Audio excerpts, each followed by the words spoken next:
is Tuesday, September 14, 2021, and we're coming live from Atlanta for a special edition of Roland Martin Unfiltered.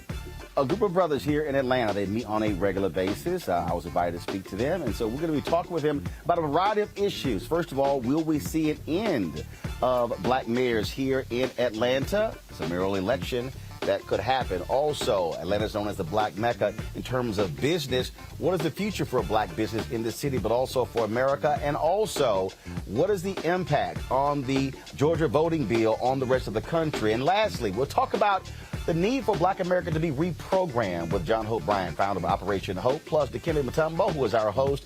He is an international ambassador for basketball, and we'll talk about the role that he is playing when it comes to basketball across the continent, but also education. Folks, it is time to bring the funk on Roland Martin Unfiltered on the Black Star Network. Let's go. He's got it. Whatever the miss, he's on it. Whatever it is, he's got the scoop, the fact, the find. And when it breaks, he's right on time and it's rolling. Best believe he's knowing. Putting it down from sports to news to politics. With entertainment just for kicks, he's rolling. It's on go, roll, y'all. It's Roland Martin, yeah. Rolling with Roland now. He's funk, he's fresh, he's real, the best, you know he's Roland Martin now.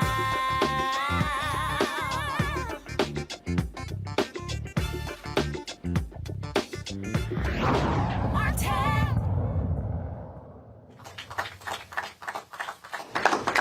All right, folks, we are here in Atlanta at the home of Hall of Fame basketball player Dikembe Mutombo, where there's a group called Just Brothers, where they meet on an annual basis. And so some are here in person, others are virtual. And so I was invited to speak to them. I don't know what we're going to talk about, but I guess I'll figure that out later. But we decided to say, hey, let's also, I was always going to do the show, of course, and they said, hey, can we incorporate the brothers who are here into the show? And I said, well, why not? Because that's what happens when you own it.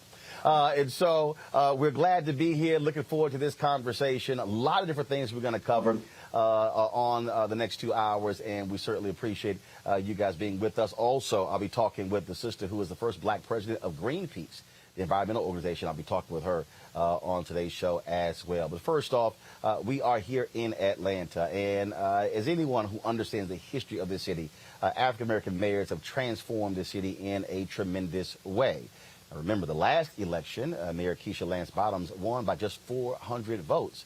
So the question is, could we see the end of African-Americans being mayor of the city of Atlanta? And so we wanted to kick off our conversation this way. So joining us right now is the former mayor of Atlanta, Bill Campbell. He joins us. Glad to see him here. Also, John Hope Bryant told me they have a rule that you're not supposed to wear ties to this meeting. And so you didn't get the memo. I didn't get the memo as well. And so, I could have came in some sweats, but, I didn't want to be too casual. But we certainly. I wanted to fit your show. There you go. So you did it right, of course. And one of our elected officials here in Georgia, Roger Bruce. Glad to have both of you here. So how we doing? All right. All right, so let's just jump right into it. A lot of people, Mayor, don't understand how the demographics have shifted in Atlanta.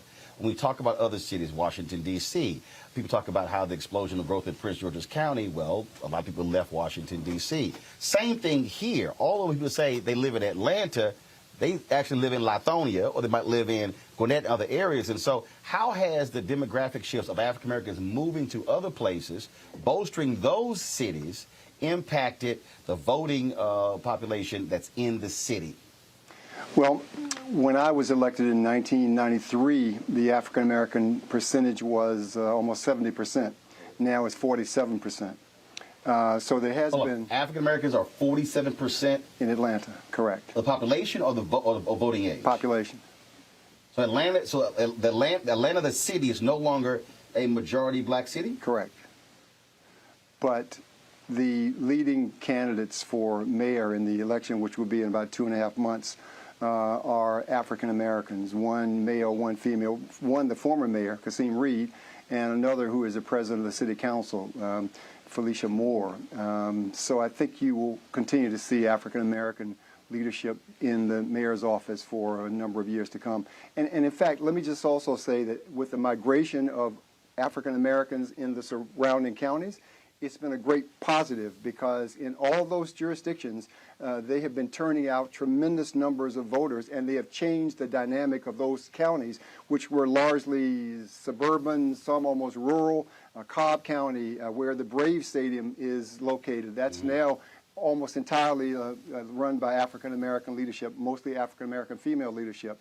Gwinnett County, DeKalb County, all these, Henry County, Clayton County, these are suburban counties, and they were totally run by whites for many, many years, and very conservative, by the way, and that's all changed. So even though the dynamic for Atlanta itself has changed somewhat, those suburban counties who turned out in great numbers to shift the entire paradigm for the U.S. Senate with Warnock and Ossoff all came from this outward migration. But still, the fundamentals are from Atlanta. That's where the roots grow. This is where all people know that you vote all the time.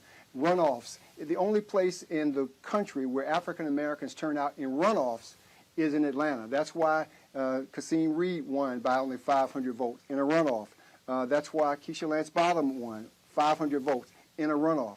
African Americans turn out all the time because that's the history of Atlanta. Dr. King, the civil rights movement, the colleges and universities, everything about Atlanta is geared towards making certain that we understand how precious the right to vote is. And of course, you know, we lost the paragon, John Lewis, back in July of last year. Think how much he wanted to understand that voting was fundamental. And of course, there's the John Lewis Voting Rights Bill, which is still bottled up in Congress. If we can get something that will stop these places, Georgia, Arizona, Texas, and these insane efforts to try to stop people from voting, it's almost it's un-American.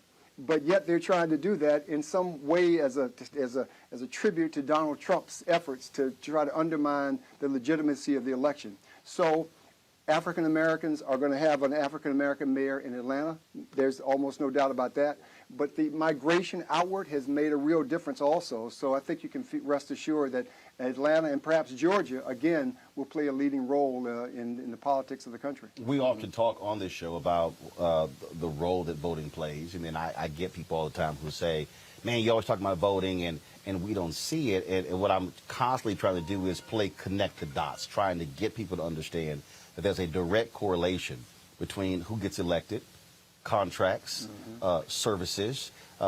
Maynard Jackson wins in early 70s. African Americans were getting 0.0012% of all city contracts. Right. And so you don't have the economic shift in Atlanta without combining the political power that shifted the economic paradigm. Yeah. But, you know, as the mayor just stated, you know, we've created new cities around Atlanta also. The city of South Fulton is 92% African American, and it's the fourth largest city in the state. And we just created that 5 years ago. And and what has happened with that, and with all of the migration that he talked about into these other cities and these other counties, we have been able to change the dynamic around the economic piece. Because we now control it. We control and again, for the people who don't understand, we talk about the economic piece. We're talking about bond elections. We're talking about all type of contracts that are coming out of the city, out of the school district, out of the county. Yeah, even simple things. You know, the school systems, the city, the government, got to buy toilet paper. Got to buy it from somebody. You know, so if we had a contractor, a black contractor that's selling toilet paper, you know, he'd be doing pretty good right now. Because I'm assuming everybody uses it. So. Yes, that's a good bet. That's a good bet. Yeah, so there are very few guarantees in life. Wiping your ass is one. That's my point. This show is called Roland Martin Unfiltered, so we can say wiping your ass, it ain't no problem. But that's my point. Because it's black owned. We need to own, but that's what we need to do with more things. We need to own it. And one of the issues that we have in Georgia, I'm a state representative, so the issue that you just talked about for Atlanta, that exists in the state. We have less than 2% of the state contracts going to African-American businesses, which is crazy. We represent, we spend $26 billion in state money, and then another $26 billion in federal money. And less than 2% of that goes to African-American companies. So you're right. We've got to find ways to own it and to be able to control who gets the contracts. And you do that by turning out the vote and putting people in place that make the decisions around contracts and all the other things you're talking about. And the reason I brought that up, because what has happened is, when you talk about those state contracts, you've had the state folks who have been desperately trying to get hold of that airport. Well, interestingly enough, the airport, which is named half for the person who really was responsible for the growth of our airport, Maynard Jackson, every brick, every flight has all been done by African-American mayors, starting with Maynard Jackson all the way through. So when you see the busiest airport in the world and you understand the billions and billions of dollars of contracts, of those people who work in and around the airport, all as a result of the African-American leadership coming from the mayor's office. But also, let's go back to the fundamentals about why it's important to have these elections and voting. Because in each of these places that you talked about, Roland, they are electing African-American district attorneys.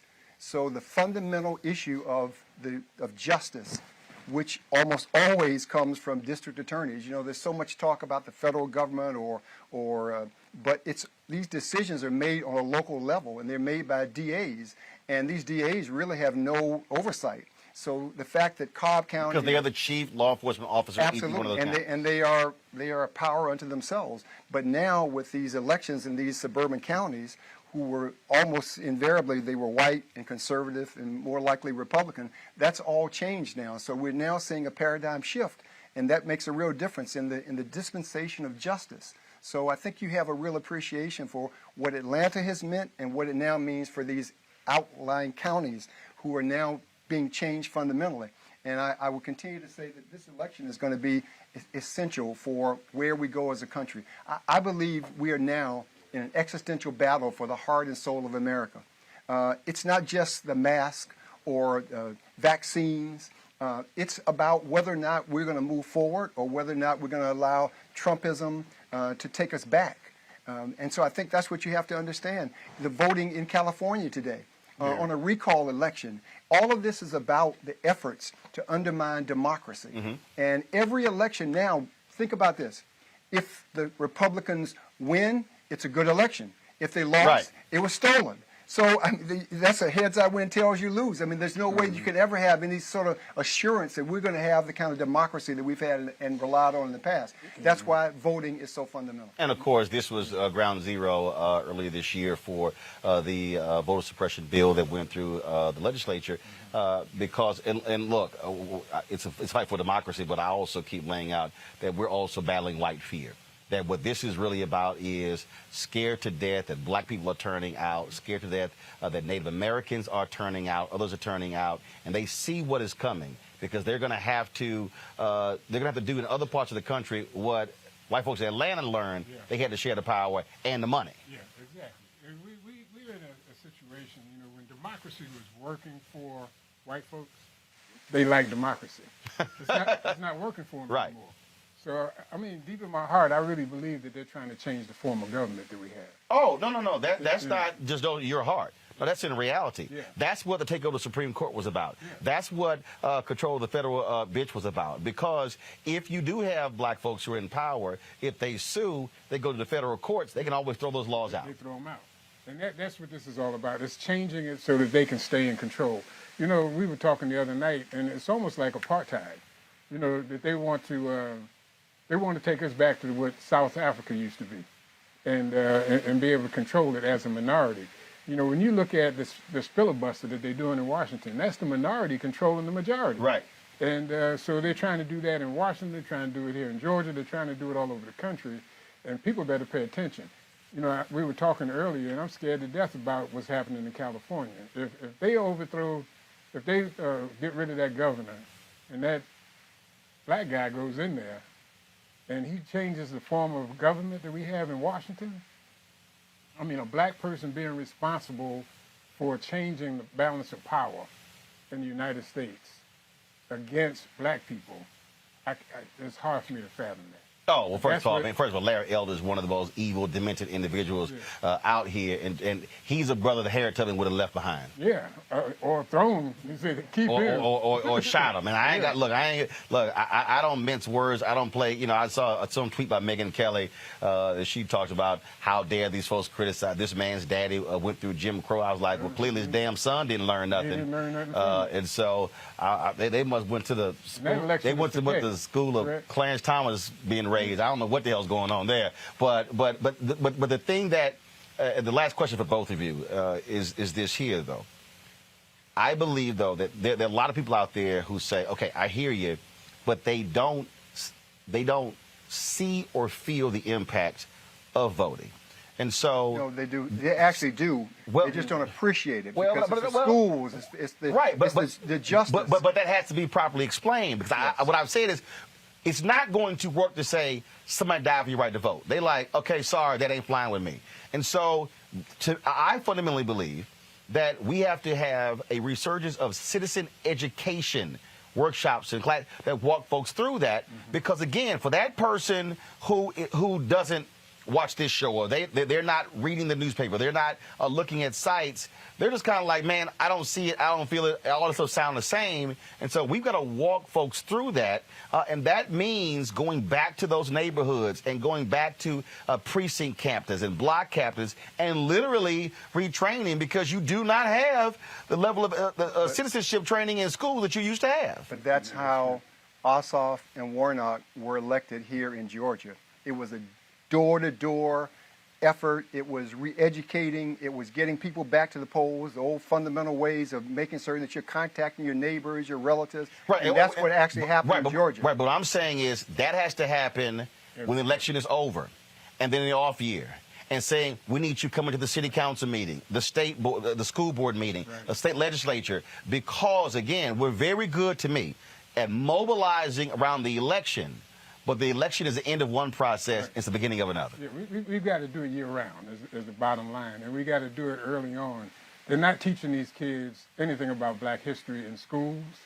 Well, they're fighting it. They're fighting right. They're fighting Which is why we got to relaunch Yes. freedom schools. Yes. Yes. And we've got to have grandma, grandpa having, come to Jesus meeting right at home. And we need to invite the neighbors over. Just to your point, we've got to go back to the way we used to do it, where we're touching people face to face, and we're educating people on what's going on in this country. Because right now, we're in trouble. But ultimately, demographics are destiny. And what that means is that the fact that more young people are voting, Asians are voting Democratic, Hispanics are voting Democratic, more African Americans are turning out and voting, more suburban women are voting Democratic. It's destiny. And that's why you're seeing the efforts to try to literally stop people from voting. But that's not going to work ultimately. We just got to make certain, as you say, to educate and motivate and get people to the polls. Well, it's destiny in some places. The Texas Monthly just had an article how a number of Latinos in South Texas flipped in a huge way, 200% and 300%, going from Hillary Clinton voters to Donald Trump voters. And Democrats were just sort of assuming that was going to continue. But many of them... They're not monolithic. They're not monolithic. Right. But many of them are identifying with white values as opposed to minority values. But again, that's where, to me, the education has to come in. And so, at the end of the day, for us, we can't wait on anybody else. And we've got to maximize our numbers. Gentlemen, I certainly appreciate it. Thanks a lot. Thank you. Folks, got to go to break. We come back. We're going to talk about COVID, its impact on this state, and what we are going to do to ensure that African Americans are fully aware of getting vaccinated. Also, we'll talk about black economics in Atlanta, but also broadly across the country. All of that and more as we have the special edition of Roland Martin Unfiltered from the Just Brothers meeting here in Atlanta. We'll be back on Roland Martin Unfiltered, the Black Star Network, in a moment. I believe that people our age have lost the ability to focus the discipline on the art of organizing. The challenges, there's so many of them and they're complex, and we need to be moving to address them. But I'm able to say, watch out, Tiffany, I know this road. That is so freaking dope.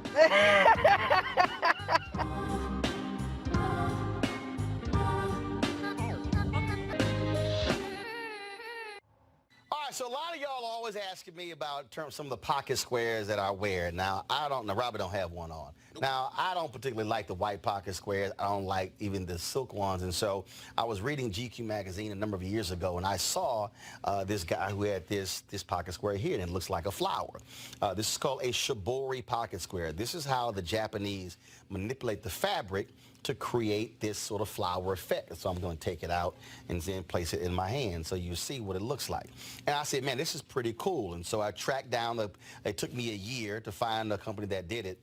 And so they make these about 47 different colors. And so I love them because, again, as men, we don't have many accessories to wear, so we don't have many options. And so this is really a pretty cool pocket square. Now, what I love about this here is you saw when it's in the pocket, you know, it gives you that flower effect like that. But if I wanted to also, unlike because if I flip it and turn it over, it actually gives me a different type of texture. And so therefore it gives me a different look. So there you go. So if you actually want to get one of these shibori pocket squares, we have them in 47 different colors. All you got to do is go to RolandSMartin.com/pocket squares. So it's RolandSMartin.com/pocket squares. All you got to do is go to my website and you can actually get this. Now, for those of you who are members of our Bring the Funk fan club, there's a discount for you to get our pocket squares. That's why you also got to be a part of our Bring the Funk fan club. And so that's what we want you to do. And so it's pretty cool. So if you want to jazz your look up, you can do that. In addition, y'all see me with some of the feather pocket squares. My sister, who's a designer, she actually makes these. They're all custom made. So when you also go to the website, you can also order one of the customized feather pocket squares right there at RolandSMartin.com/pocket squares. So please do so. And of course, it goes to support the show. And again, if you're a Bring the Funk fan club member, you get a discount. This is why you should join the fan club. Floyd's death hopefully put another nail in the coffin of racism. You talk about awakening America. It led to a historic summer of protest.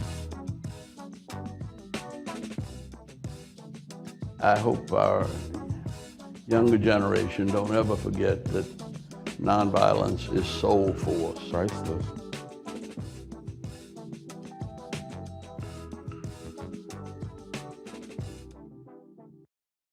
You want to support Roland Martin Unfiltered? Be sure to join our Bring the Funk fan club. Every dollar that you give to us supports our daily digital show. There's only one daily digital show out here that keeps it black and keep it real as Roland Martin Unfiltered. Support the Roland Martin Unfiltered daily digital show by going to RolandMartinUnfiltered.com. Our goal is to get 20,000 of our fans contributing $50 each for the whole year. You can make this possible. RolandMartinUnfiltered.com. It ain't just about hurting black folk. Right. We got to deal with it. It's injustice. It's wrong. I do feel like in this generation, we've got to do more around being intentional and resolving conflict. You and I have always agreed. Yeah. But we agree on the big piece. Yeah. Our conflict is not about destruction. Conflict's going to happen.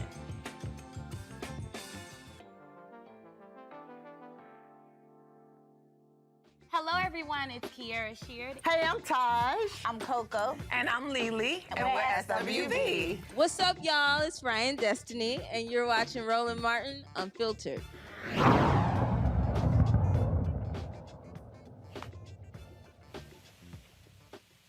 All right, folks, welcome back to Roland Martin Unfiltered here in Atlanta. Let's talk about business. We spend lots of time on our show. That's why we have our segment called Where's Our Money? Every Tuesday, we also have the Marketplace segment where we feature black-owned businesses. And so, guess what? We've got three CEOs right now. On the far left, my far left here, Maurice Stewart. We have Michael Russell and Tommy Dortch Jr. Maurice, tell folks about your company.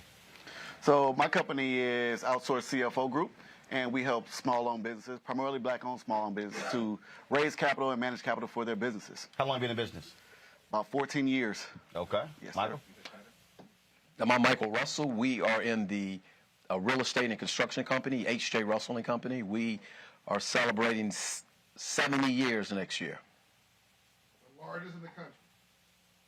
Thank you, John. Well, you can't leave that out, Doc. I mean, you got to sell it. Yes, sir. And built the tallest building in downtown Atlanta. See, there you go. Yeah.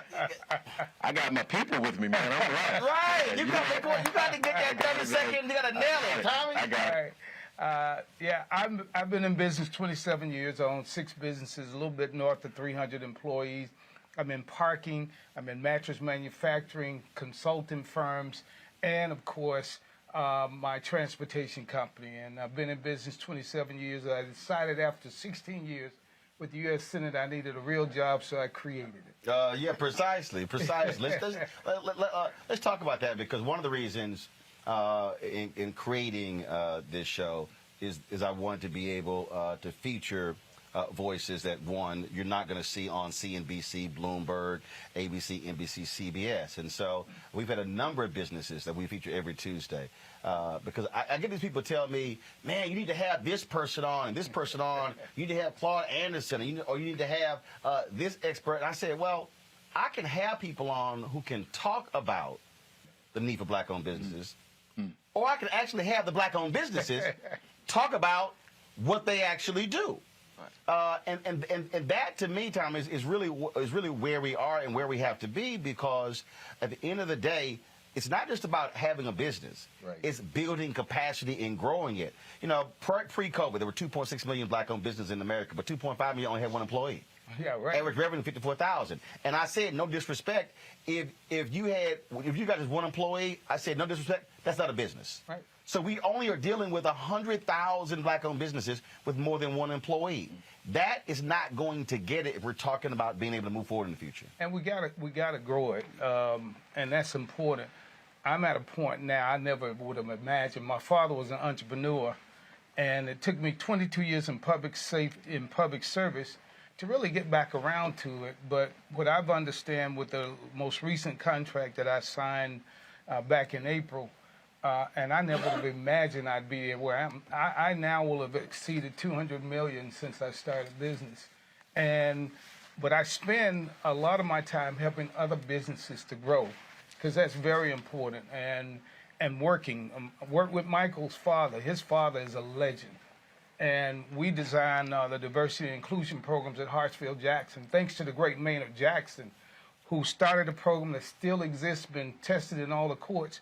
But we designed the diversity and inclusion program for his father that managed that $5.3 billion expansion. We did $1.6 billion, mainly with African-American owned business. You have to be intentional, but you got to have leadership. But also we had to train people. We did financial management, Construction Business Management Institute. We did all of those things. But our businesses know how to do the work, but they got to also understand how to manage the money, how to make sure they value their employees. But with that, you also got to have leadership that understands it should be inclusive. As Maynard told the people, corporate Atlanta, if you don't pay the way to make sure that African-American business owners get a piece of the action, then we won't build a new airport. And he held out until they... And said there will be tumbleweeds going down the runway. Right. But Michael, that's the thing right there that I keep saying all across the country, of this new crop of black leaders. They've got to have that level of courage. Right. And then, granted, you've had Supreme Court rulings since the early 70s, but there are still ways to be able to get it done, but folks got to actually do it. You're right, and you're absolutely right. Those type of political leaders are far and few between today who have the courage and the fortitude of a Maynard Jackson. But you do have them, and you're right, Roland. It takes a very intentional focus to make it happen. And we're working in areas where that is relevant, but it is rare. I mean, you really need the right political leadership. They need to have the right support around them, and it makes a difference, because firms like us, too, as Tommy mentioned, we've been around. I'm fortunate to run a second-generation business, which is super rare, obviously. But, the reality, we tend to hire more people that look like us. So that's real, too. We put people to work. And that's my point. We talk about build capacity because we are far more sensitive to the issues. You have black-owned businesses that are hiring folks who are formerly incarcerated, willing to work with folks in different areas.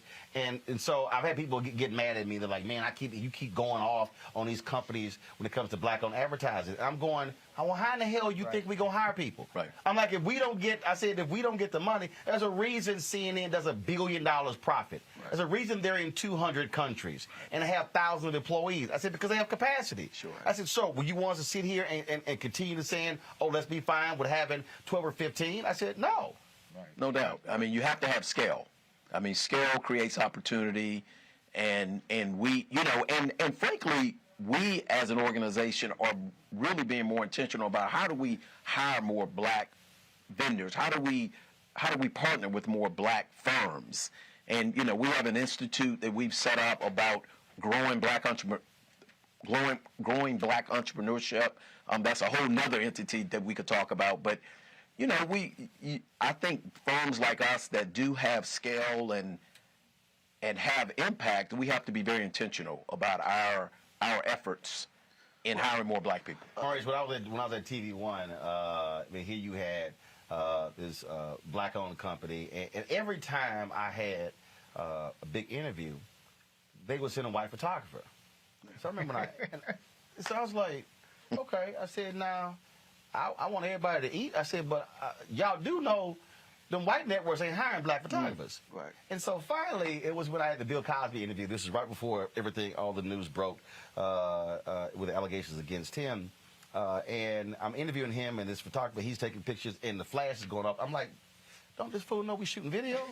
Like, using that. So I walked over to the PR person. I said, don't you ever send. I said, y'all gonna send a black photographer who understands how to shoot black people. I said, now I don't care who the hell y'all hire for the rest of y'all stuff. Y'all gonna find somebody black. And I said, I advise y'all not to make the mistake again. This was her first day on the job. She was like, what the hell did I walk into? But and so when we would travel to do our show, we would go to L.A. I would go, no, I want to, because I don't do that cold food. Don't come in that box lunch stuff. Okay. If y'all got a box lunch business, sorry. I can't stand cold food. I said, no, I want a black restaurant. Yeah. I said, we're going to use black limousine companies. I said, because if we are not hiring them, I said, it's a good bet other folks are not hiring them. Right. Well, I mean, I think you talk about intentionality. And so it's a good time to be black in business, in my opinion, right now. There's a lot of money out there. Access to capital is being made available to black businesses. The government's got a lot of federal money that's coming down for black communities, but we have to take advantage of it. And we don't know about it a lot of times. And so I worked with a lot of small businesses that were looking for PPP loans, and they weren't able to get them because they weren't set up like a business, like an enterprise. So you have to be able to do because a lot of black-owned businesses were using folks who were 1099s. Exactly. You couldn't get more of the money if they're not full-time. Exactly. Exactly. So you have to have yourself set up right. You got to operate like a real business, not like a hobby. And then once you start doing that, you can get access to being a vendor for the city, being a vendor for the airport. There are communities with federal dollars that have opportunities, but they don't have anyone looking to them to reach out and say, hey, look, you need to take advantage of this, whether it's for sewage or for broadband. So we need the communities to know about what's out there and be intentional about going out there and getting it. But there's also, Tommy, is understanding the business of the business. Correct. There are a lot of people who are enamored with the idea of saying, I got my own company. Right. And their business card says CEO. Yeah, right. And I'm like, yeah, but you broke. Right. And so I am constantly trying to walk people through. There are people who in content. I was literally going with, I was sitting down with somebody, and they were asking me, when we started this 3 years ago. And I was sitting with them, and so I was trying to walk them through just understanding the most basic things. I said, so you take these cameras that we're using here today. These are Canon C300 cameras. The body alone is $9,000. You throw the lenses on it. Now you're talking about $20,000. That's just for one camera. Right. I said, well, hell, we started. I said, I could have spent $20,000 on one camera. The problem is I got one damn camera. Right. I said, that makes no sense. Right. I said, but then when I bought the Canon XA25, they were $19.99 each. I got 3 of them. I said, it cost me $6,000. And then I still had $14,000 left over to buy some other stuff. I said, now, we grew into buying. Now we got 5 of these. I said, we grew into buying them. I said, but you can't be stupid and get enamored with, yeah, but it looks great. I'm like, yeah, but you got one. Right. But that's understanding the business of your business. And you got to understand the bottom line. And I have to say here, one of the things, I've lived in Atlanta 50 years, and we have been fortunate to have a phenomenal lineage of mayors. A lot of the work I did with the city was under Bill Campbell.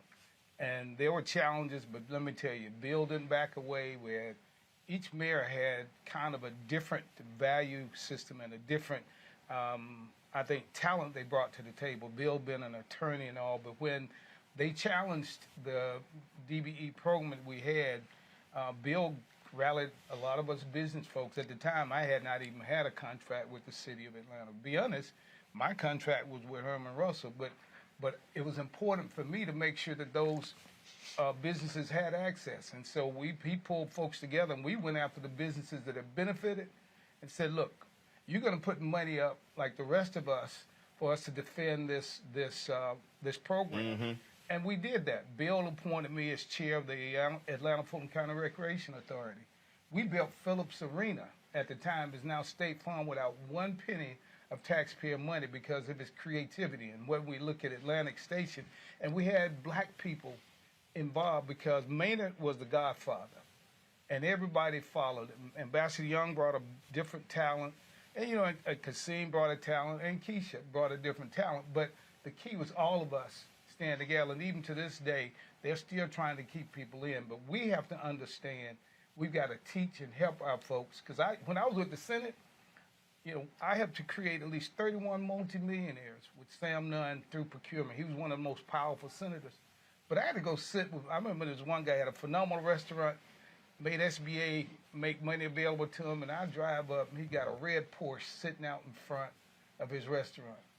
So I had to go have a little come to Jesus with the brother, because SBA, I knew they were going to come in, and when they tried to take his loan, you know, I had to pull a muscle on him, but I had to sit him down and say, look, you haven't made it yet. Why are you putting this? Because one, your customer's going to leave, right, and other folks going to stop. So we have to teach our people how to be good business folks and to be there for them. And that's what, with this innovation center that H.J. Russell is doing and building, the Atlanta Business League, we've been working, one of the oldest business development groups.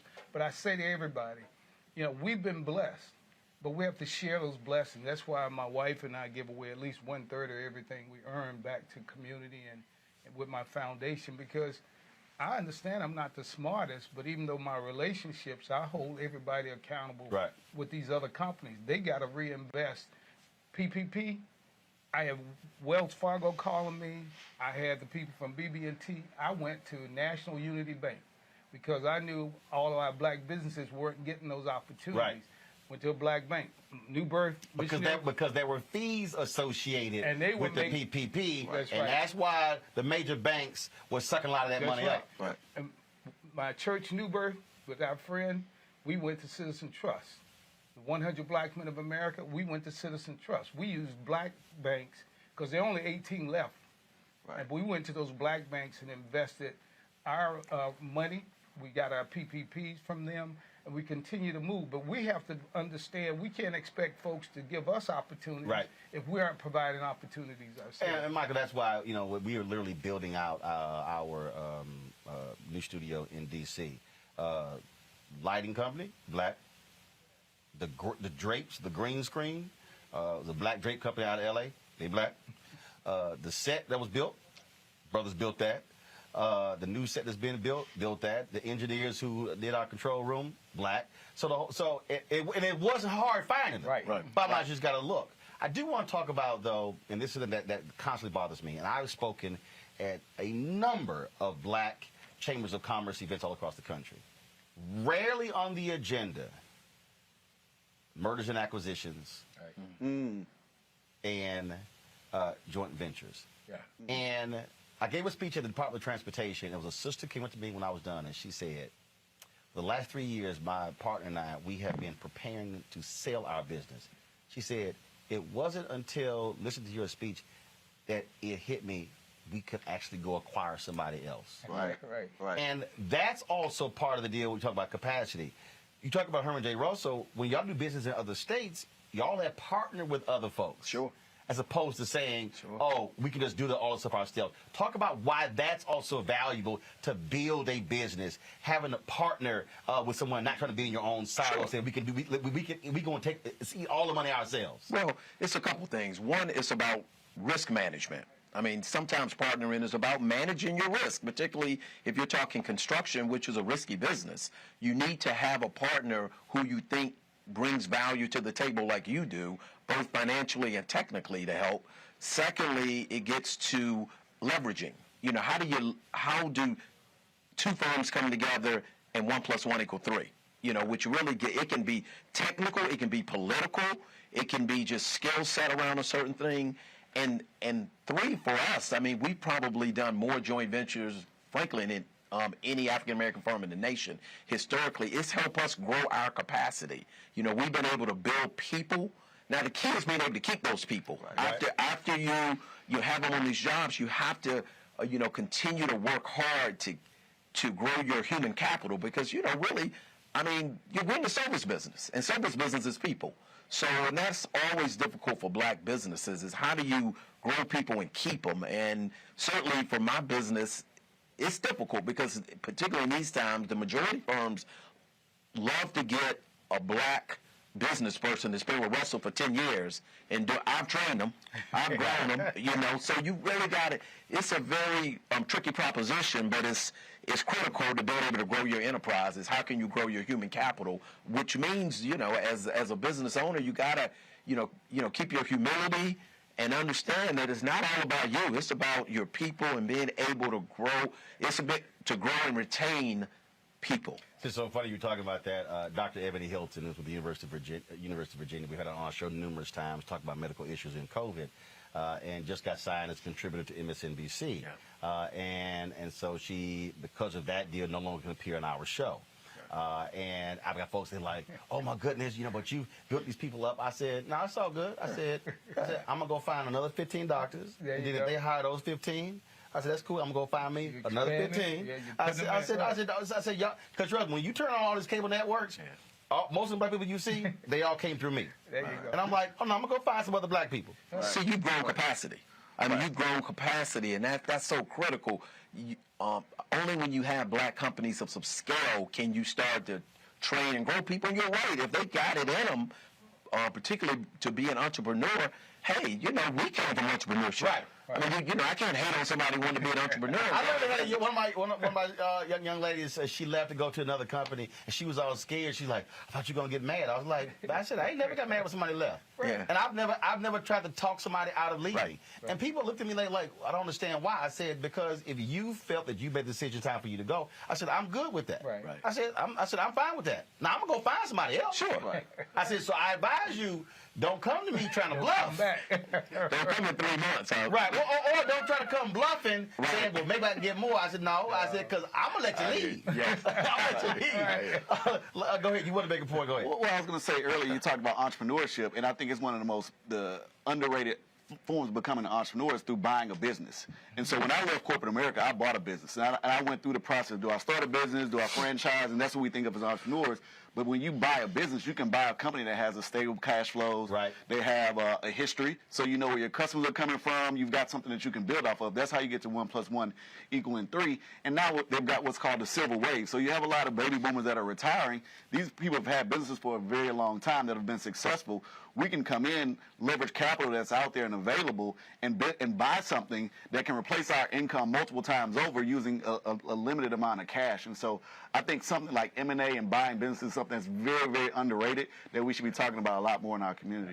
Yeah, I can't tell you. I mean, I know I probably have done 30 different events, and M&A has not been on the agenda of a single one of those conferences. And I said, God, I said, I don't know. I said, you're not. I said, the day of being John H. Johnson launching a magazine and 65 years later, I said, you're the largest. That's gone. I said, it's just not going to happen. Right. Real quick before I go to break, I do ask you this because the thing that also drives me crazy, and I would love to know how have you had to deal with this, when you're dealing with black folks who want to stay in silos. When we launched this, I literally went to every major black-owned media company and I said, I don't need to try to sit here and build it by myself. Right. Nobody wanted to partner. And I'm sitting here going, none of y'all have digital. What are you doing? I'm coming to the table with 3 million fan base. Right. What are you doing? And and I said, if Fox and Disney and Comcast are all acquiring and merging, what makes you think we're different? I look at some of these cities. I'm sorry, and I tell people that there's no reason to have more than one black newspaper in any city. I'm sorry. Right. Just You're right. the economics make no sense whatsoever. Right, and that's what I look at what Bill Picardo's been doing by buying them up and trying to joint those through. Their biggest mistake was letting me leave. Yeah, right. Because they didn't listen to my advice. Right. And they came back and they were like, damn, we should listen to you. But again, that's one of those things that when you do buy something, listen to the folk who know what they're doing. Because what they're doing, what they just announced, this website thing they just announced in 2021, I had them there in 2005. They would have been 16 years ahead of the game. So that's also part of the deal. I know, I got you.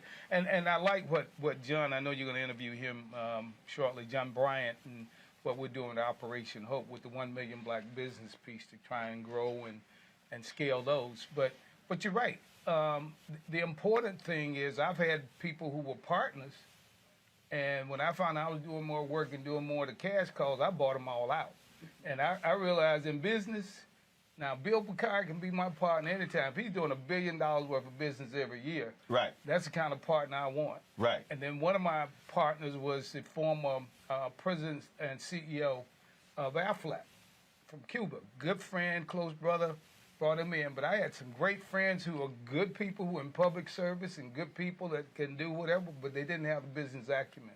And you find out, gotta go. I told them, you buy me out, I'm buying you out.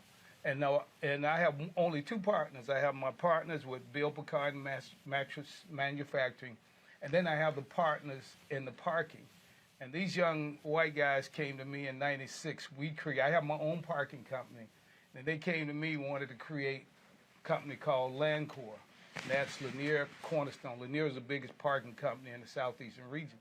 And so when they came, they said, we don't want you putting your money in. We just want you affiliated, your name. We create this company. You're the majority owner of the company.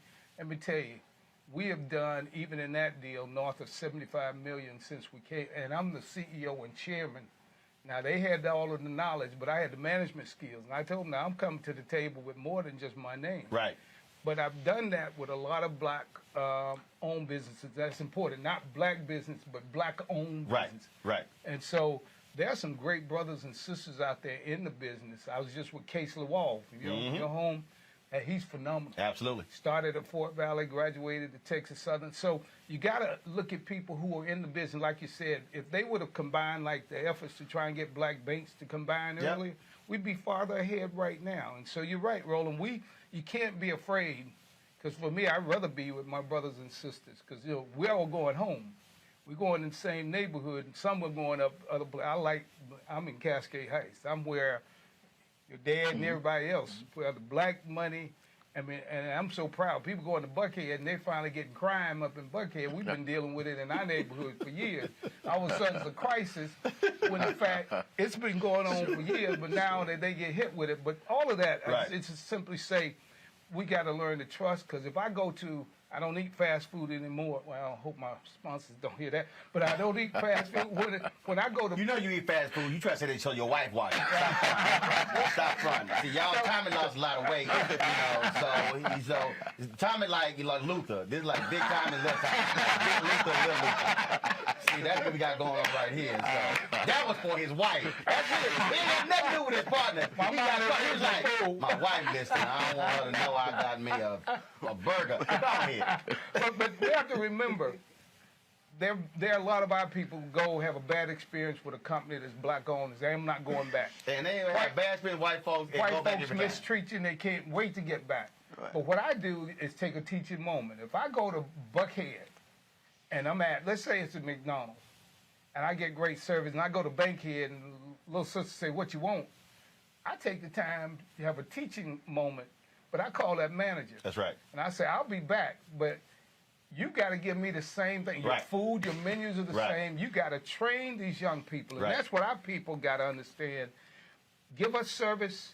No longer do our communities go because you're black, even though we got to get them back to be that way, like the Sweet Auburns. But we have to teach, but we also have to make sure that we are doing our part. And when it's wrong, you don't just leave. You sit and talk with them, because sometimes they don't know. And when you don't know, you don't know. That's part of it. But Atlanta still has one of the largest black business ownerships, and we have to keep moving and working. But I wouldn't live in any other city than Atlanta. All right, then, gentlemen, I appreciate it. I would. Houston. but I'm from there, so you know. I was with the mayor last weekend. That's what I'm just saying. I know he's a good alpha man. Just don't come to the Omega chapter soon, okay? Gentlemen, I appreciate it. Thanks a bunch. We come back, folks. We're going to talk with the first black president of the environmental group Greenpeace and more from Atlanta. We'll talk about black education, COVID, and also the need to retrain or reprogram the minds of black America. And we'll chat with Hall of Famer Dikembe Mutombo. All of that next on Roland Martin Unfiltered, broadcasting also on the Black Star Network. Back in a moment.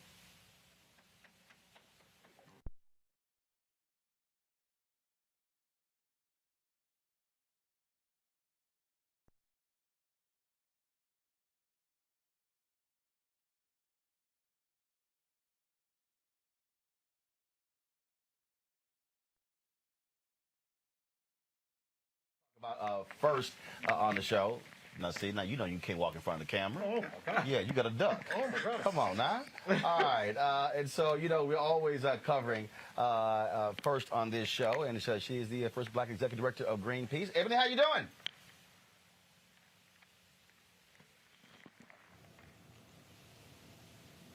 All right. I'm not getting Ebony. I'm here now. Can you hear me? All right. Now I can hear you. Now I can hear you. All right. So how you doing? I'm fine. How are you, Mr. Martin? I'm doing great. First of all, Mr. Martin, my daddy, I'm Roland. You rolling, okay. Tell me, well, there are a lot of people out there who don't know what Greenpeace is and what they do. So let our folks know. Sure. So Greenpeace is the largest environmental campaigning organization. We're a global organization made up of about 57 offices across the world. We have an office in the U.S., well, 2 offices in the U.S., and we are here to fight ecological destruction. And of course, climate change is the biggest thing that we're focused on right now. So we do that through creative communication and also nonviolent direct action. And so, first of all, you know, a lot of people may remember Greenpeace stopping lots of ships in the high seas in the 80s and 90s. How has Greenpeace adjusted its strategy? We're now operating more in a digital world, and so how are you trying to educate the world on to be more environmentally sensitive, but also bringing in African Americans and getting people to understand the impact of environmental racism on black communities when it comes to our water? So yes, we have evolved over time where most of our work in the earlier days were around toxics and testing of nuclear sites and pushing it back against administrations that were trying to cause damage. What we have been focusing on over the last 20 years, as you know, climate change is the biggest existential threat to the human population right now. And we know Black and brown folks are on the forefront and disproportionately impacted by climate crisis.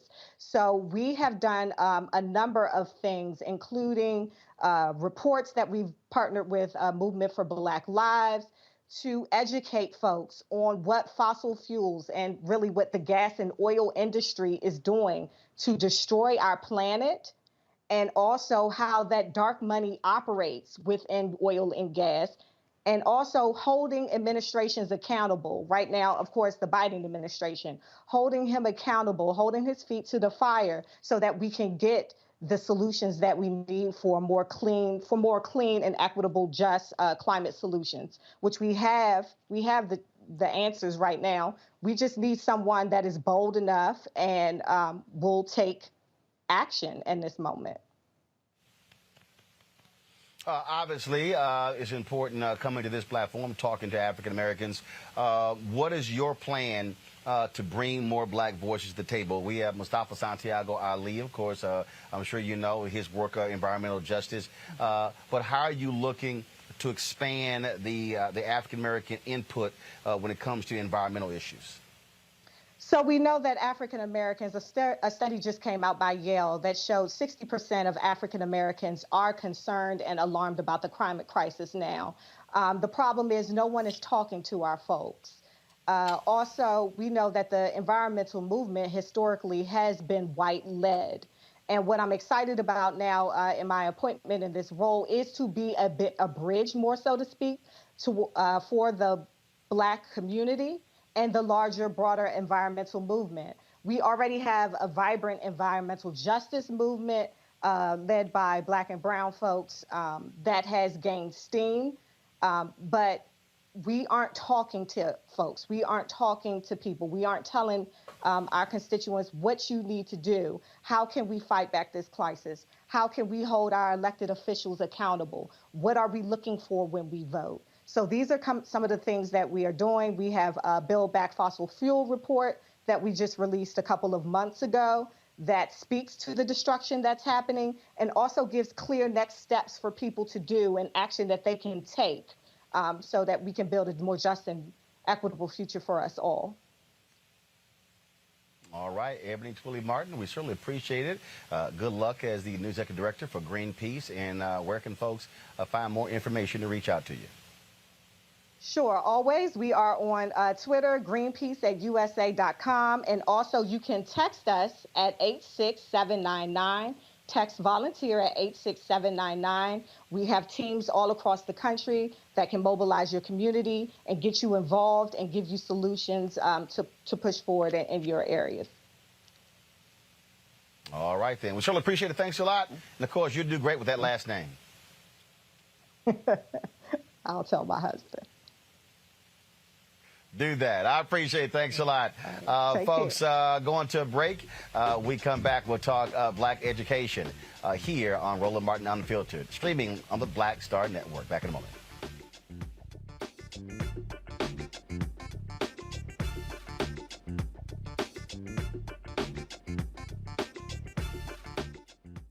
Before Till's murder, we saw struggle for civil rights as something grown-ups did. I feel that the generations before us have offered a lot of instruction. Organizing is really one of the only things that gives me the sanity and makes me feel purposeful. When Emmett Till was murdered, that's what attracted our attention.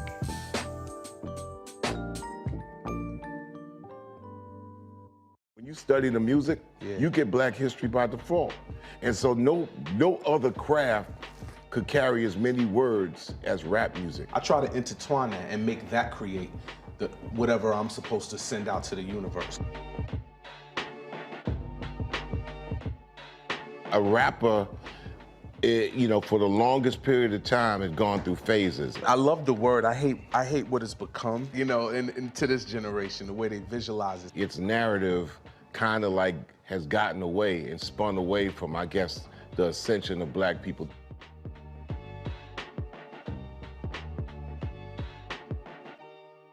You want to support Roland Martin Unfiltered? Be sure to join our Bring the Funk fan club. Every dollar that you give to us supports our daily digital show. There's only one daily digital show out here that keeps it black and keep it real as Roland Martin Unfiltered. Support the Roland Martin Unfiltered daily digital show by going to RolandMartinUnfiltered.com. Our goal is to get 20,000 of our fans contributing $50 each for the whole year. You can make this possible. RolandMartinUnfiltered.com. I'm Shantae Moore. Hi, I'm BB Winans. Hey, I'm Donnie Simpson. What's up? I'm Lance Gross, and you're watching Roland Martin Unfiltered.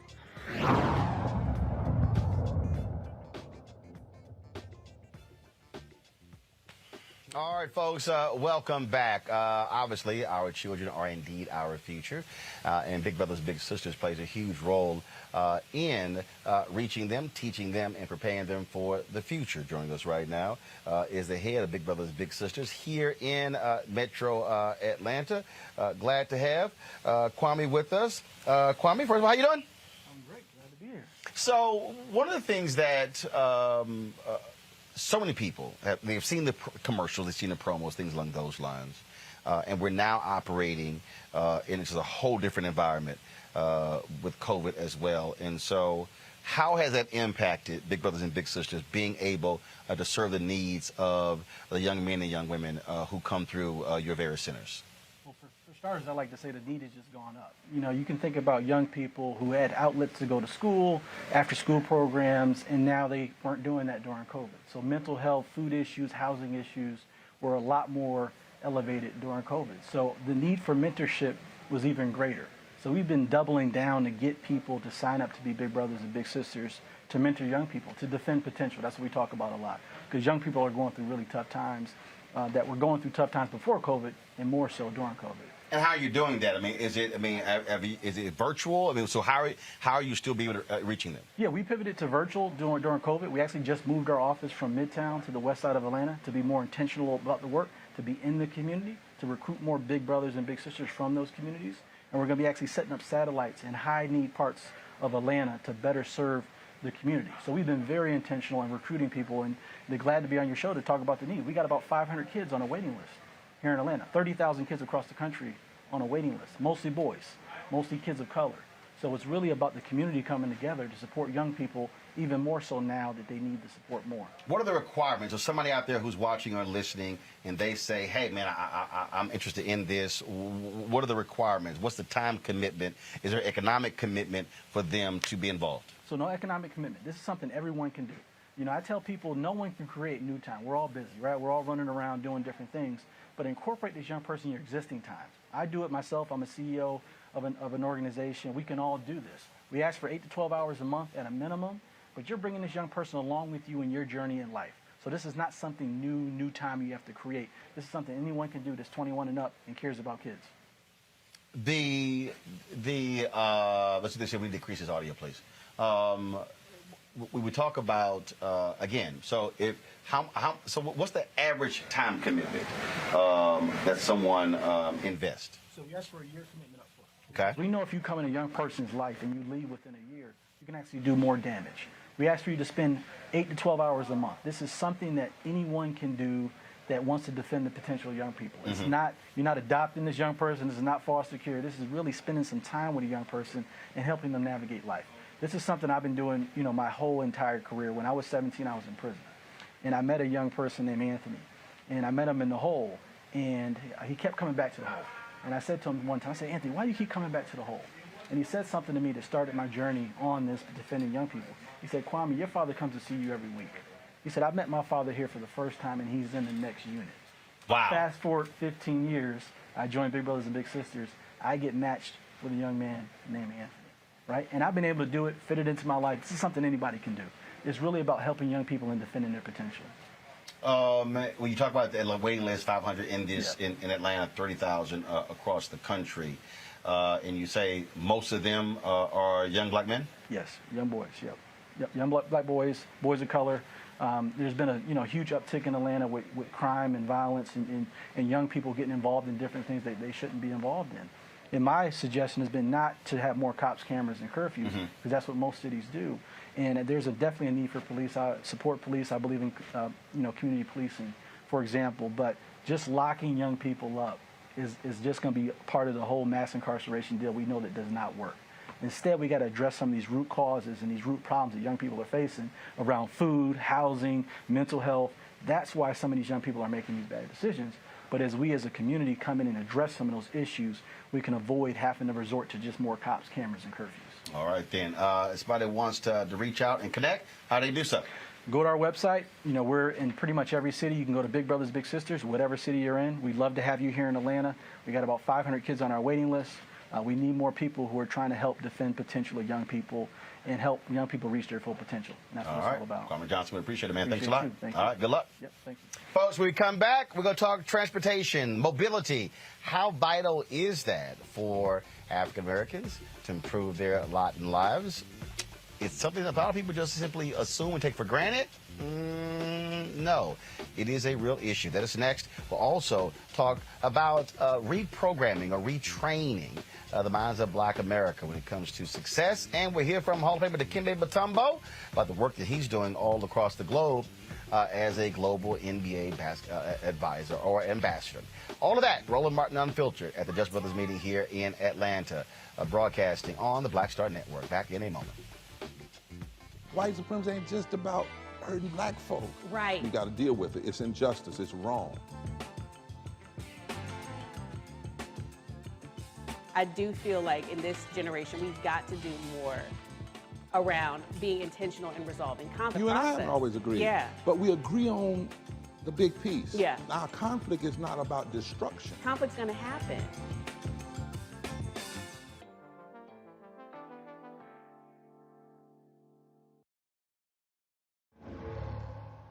All right, so a lot of y'all are always asking me about some of the pocket squares that I wear. Now, Robert don't have one on. Now, I don't particularly like the white pocket squares. I don't like even the silk ones. And so I was reading GQ magazine a number of years ago, and I saw this guy who had this pocket square here, and it looks like a flower. This is called a shibori pocket square. This is how the Japanese manipulate the fabric to create this sort of flower effect. So I'm going to take it out and then place it in my hand so you see what it looks like. And I said, man, this is pretty cool. And so I tracked down, it took me a year to find a company that did it. And so they basically about 47 different colors. And so I love them because, again, as men, we don't have many accessories to wear, so we don't have many options. And so this is really a pretty cool pocket square. Now, what I love about this here is you saw when it's in the pocket, you know, it gives you that flower effect like that. But if I wanted to also, unlike other, because if I flip it and turn it over, it actually gives me a different type of texture. And so therefore, it gives me a different look. So there you go. So if you actually want to get one of these shibori pocket squares, we have them in 47 different colors. All you got to do is go to RolandSMartin.com/pocket squares. So it's RolandSMartin.com/pocket squares. All you got to do is go to my website, and you can actually get this. Now, for those of you who are members of our Bring the Funk fan club, there's a discount for you to get our pocket squares. That's why you also got to be a part of our Bring the Funk fan club. And so that's what we want you to do. And so it's pretty cool. So if you want to jazz your look up, you can do that. In addition, y'all see me with some of the feather pocket squares. My sister, who's a designer, she actually makes these. They're all custom made. So when you also go to the website, you can also order one of the customized feather pocket squares right there at RolandSMartin.com/pocket squares. So please do so. And of course, that goes to support the show. And again, if you're a Bring the Funk fan club member, you get a discount. This is why you should join the fan club. Hello, everyone. I'm Godfrey, and you're watching Roland Martin Unfiltered. And while he's doing Unfiltered, I'm practicing the wobble.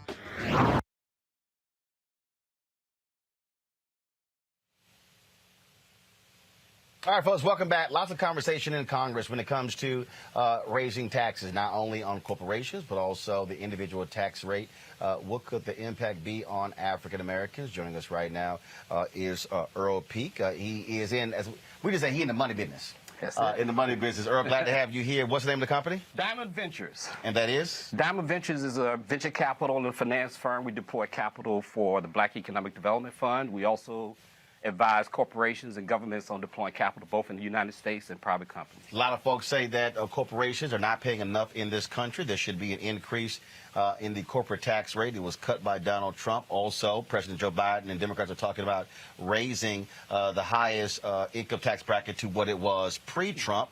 Your thoughts on those moves? I think that it's going to be very important. We've come out of a crisis. Now we have to restore revenue back to the budget. Right now we have many of these finance programs. You have the CARE Act, you have the stimulus bill, you have the American Rescue Act. These are all responsibilities of the American people to bring our country back, and we need taxes to help balance the budget so that we're not in a deficit space.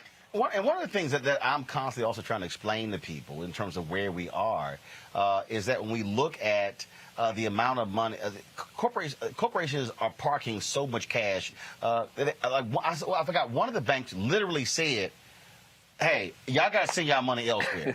Yep. Now, I ain't never heard that. Yeah. But it goes to show you in terms of where we are, but it becomes so political because you got Republicans who say, oh, no, you can't actually do that. Right. That's good. That's when all of a sudden, that's going to hurt black-owned businesses, hurt small businesses.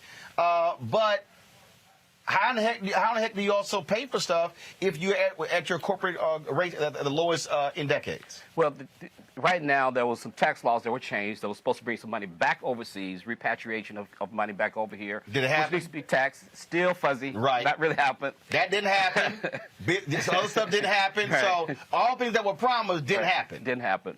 And it needs to be fixed now in legislation. I don't know if it's a part of the discussion of the stimulus bill and the infrastructure bill and all of that, but somehow we got to balance the revenue against the spending. That's very needed to get these companies back up and going. And one of the things that's interesting when we have this conversation, and when we talk about increasing black-owned businesses, folk have a totally different view when all of a sudden they see a few more dollars in their pocket with that Trump tax cut. Right. Yeah, they see this cash flow, but somehow this is a time where you got to be more wise in planning. You got to deal with cash flow. You got to deal with building equity to be in a position like what you talked about in your earlier panels about acquisitions, about mergers, about collaboration, and finding a way to come into an investment fund, even if it's on your block, to do these type of small acquisitions that grow into bigger acquisitions. So we're flush with cash. I tell people there's a lot of candy in the air. Everybody's getting a cavity, but it won't last forever. So this is a time to be wise and do planning, engage our black lawyers, our black CPAs, our black financial professionals to find out how do we build a lasting business that goes beyond the crisis. And obviously, you're going to have a battle on Capitol Hill when it comes to actually trying to make those changes. What are you telling, where should black businesses be? Because you're going to have some people who say, oh, I don't want to see that increase. That's just going to hurt me. Well, Roland, one of the things I met with the Deputy Secretary of Commerce with a bunch of black leaders, some of who were in this room a couple of weeks ago. There's a plethora of cash over there for infrastructure and for connectivity and for telecommunications. These are the digital ways to deal with the future, the digital infrastructure and to build the human infrastructure. And they have to take all of this and build it into a thesis that comes up with a solid business foundation. Okay. All right. Well, look, we'll see what happens. It's always contentious when you start messing with folk money.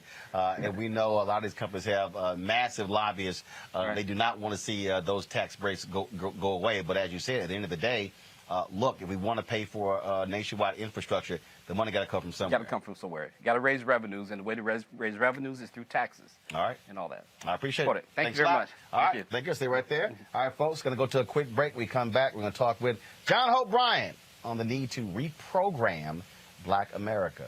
You don't want to miss this conversation. You're watching Roland Martin Unfiltered, broadcasting live from Atlanta on the Black Star Network.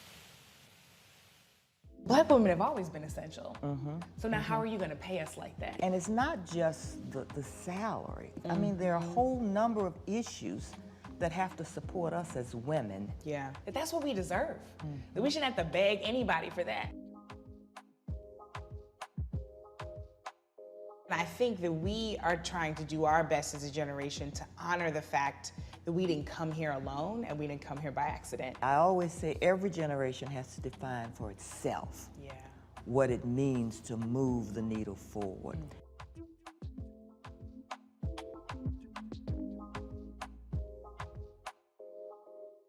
I want to talk to the Trump supporters for a minute. I don't know who you are, and I don't know why you like this guy. Whatever he does, he accuses everyone else of doing.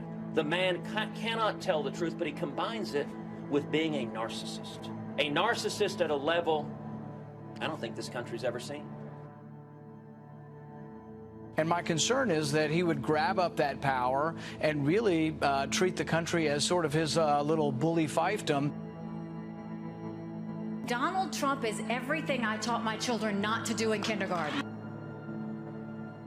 He's been exploiting working Americans for 40 years. He's a race-baiting, xenophobic, religious bigot. He says he's for the little guy, but he's actually built a lot of his businesses on the backs of the little guy. You know, Donald Trump the other day said that, quote, if he tells a soldier to commit a war crime, the soldier will just go do it.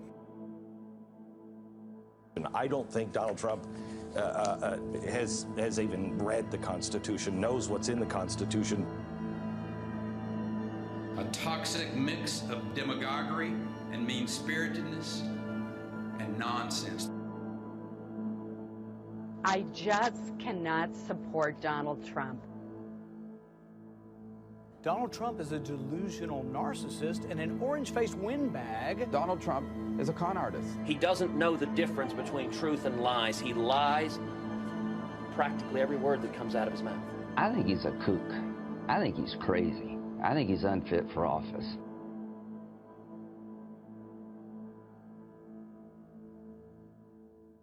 People our age have lost the ability to focus the discipline on the art of organizing. The challenges, there's so many of them and they're complex. And we need to be moving to address them. But I'm able to say, watch out, Tiffany. I know this road. That is so freaking dope.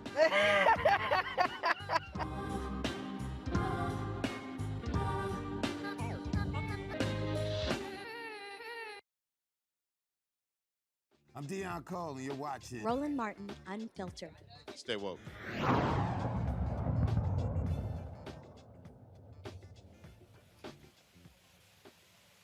All right, folks, welcome back to Atlanta. This is the Just Brothers meeting. And it was John Hope Bryant, the founder of Operation Hope, who invited me to speak to this group. I don't know what the hell he asked me to talk about, but I guess I'll figure that out since I'll be speaking in about 45 minutes. Of course, we had John on the show before. The work that they do, helping folks fix their credit scores and deal with financial literacy is vitally important. He's also the author of a couple of books. One of them is called The Memo. And John, welcome back to the show. Honored to be with you. Yes, sir. Yes, sir. Honored to be on a show that you own. A black man owns the show, the cameras, the masters. As in nobody is his master. He means he owns the publishing masters. No different than Prince or Michael Jackson owns their publishing masters. This is the same concept. And so people don't realize the importance of somebody owning their own content. So when I called Roland and I asked him, did he want to come down, he didn't have to go check with 15 people or go to a committee.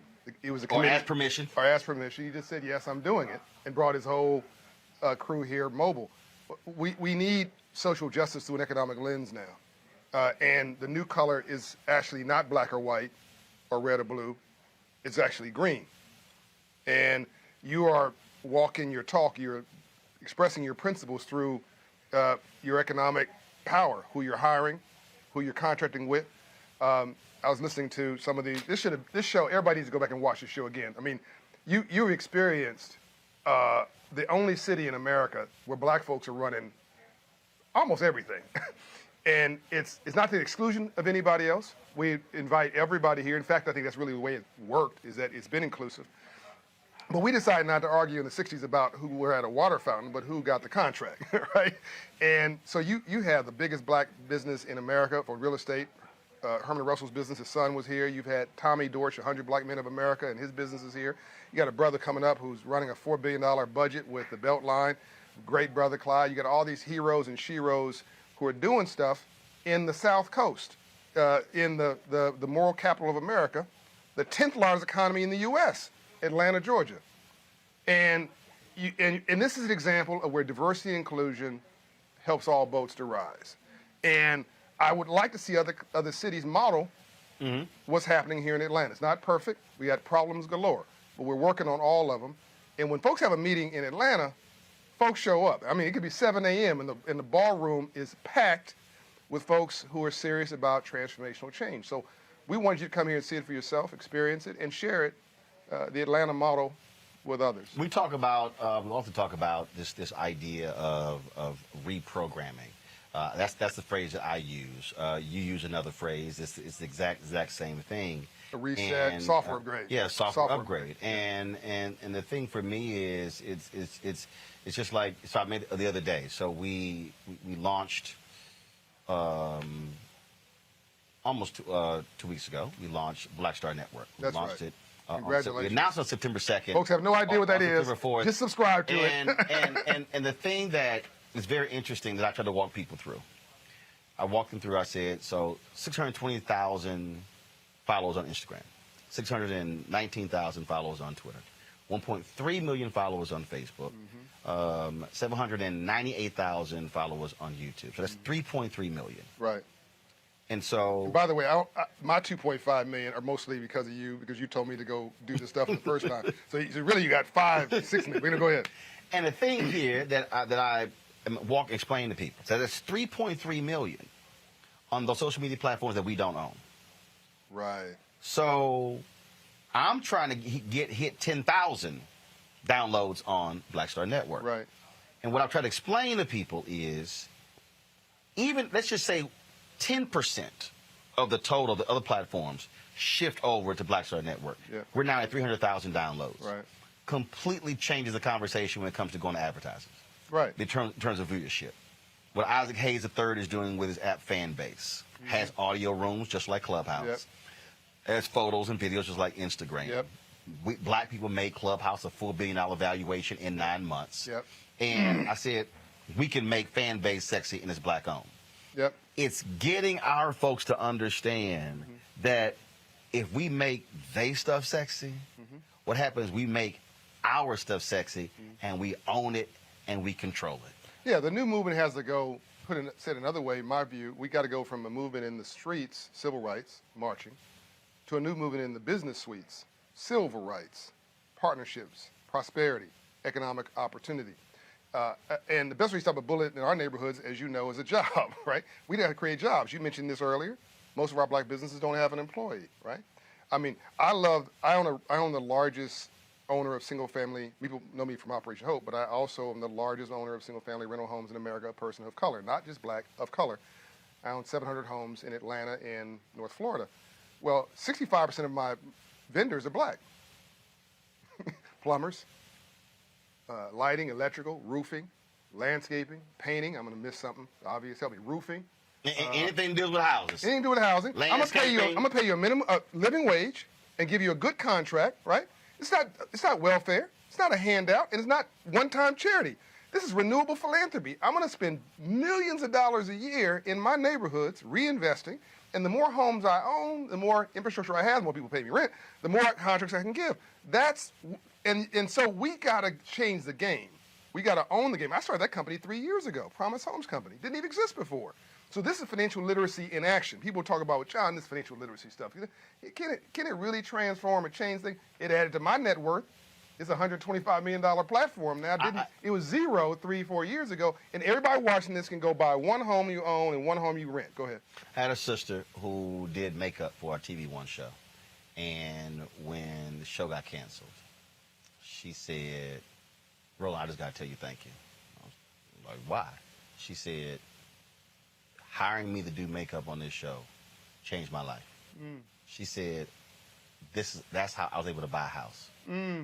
Now, that was intentional to say, y'all hire makeup artists. No, we need a black makeup artist. That's right. Because they're not getting hired at the networks. That's right. No. We gonna go find somebody who also know how to do makeup on black people. You're also creating a feeder system for the networks. As you said, a lot of folks you have hired have now, God bless them, been hired at whoever the network is.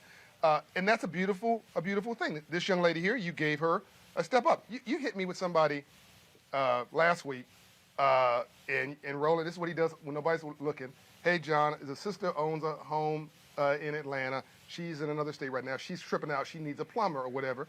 Well, it just so happens, because I spend so much money with these vendors, I can call somebody immediately and get her attention and probably get it done for free or whatever, the discount. But it was wonderful for me to feel that I could help somebody on a business basis. Yeah, and for me, I don't know. I don't fix toilets. So I was like, well, I know somebody in Atlanta. You probably know how. No, I'm saying, I know somebody in Atlanta who's in this space. Here's a connect. And that's... But that's what everybody else does. You guys watching this? You hearing? This is what mainstream America does. This is what Asian America does. This is what Latino America does. This is what everybody does but us. Everybody's used the capitalist and free enterprise system to set them free, except you and me, right? We got to knock this stuff off, right? We got to, I hate rich people. No, you don't. Stop lying. You hate rich people until you become rich, right? What you hate is a game system. Stop lying, right? We say, we want to be socialists. You don't even know what a socialist is, right? Even if you want to distribute money like a socialist, you got to first collect it like a capitalist, right? So that's why we started 1 million black businesses with Shopify, $130 million commitment, create 1 million new black businesses in America. And Tommy Dortch is involved with that. A lot of these brothers are involved with that. We're commingling prosperity, commingling community involvement, commingling up from nothing. That's why we're launching Financial Literacy for All. Me and the CEO of Walmart launching that effort, get all the Fortune 500 companies involved. We got a platform, Roland.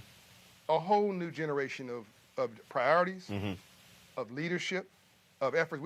You gave me this inspiration, and we need to give it to the indirect credit to the Reverend. Third Reconstruction. Third Reconstruction. Me and the Reverend mean something different by it. Reverend William Barber. William Barber, but much credit to him. The title I love. I mentioned this. He said, yeah, John, somebody's already doing that, so I'm giving proper credit. I stole his idea. and moved it into economics. Yeah, well, I had been using Third Reconstruction. Then when I got his book, it was Third Reconstruction. I was like, good. I said, and then when you did yours, I was like, hey, let's not come up with a different term. Hell, let's use the same term and start driving Third Reconstruction. So this is it. It's civil rights. It's social justice through an economic lens. It's a hand up, not a handout. It's teach you how to fish. You don't need to beg for a fish. Can I get an amen? It's about building black wealth and our prosperity, financial literacy for all, black wealth through 1 million black business, and corporate inclusion initiative. I haven't launched that yet, but giving blacks on boards of directors.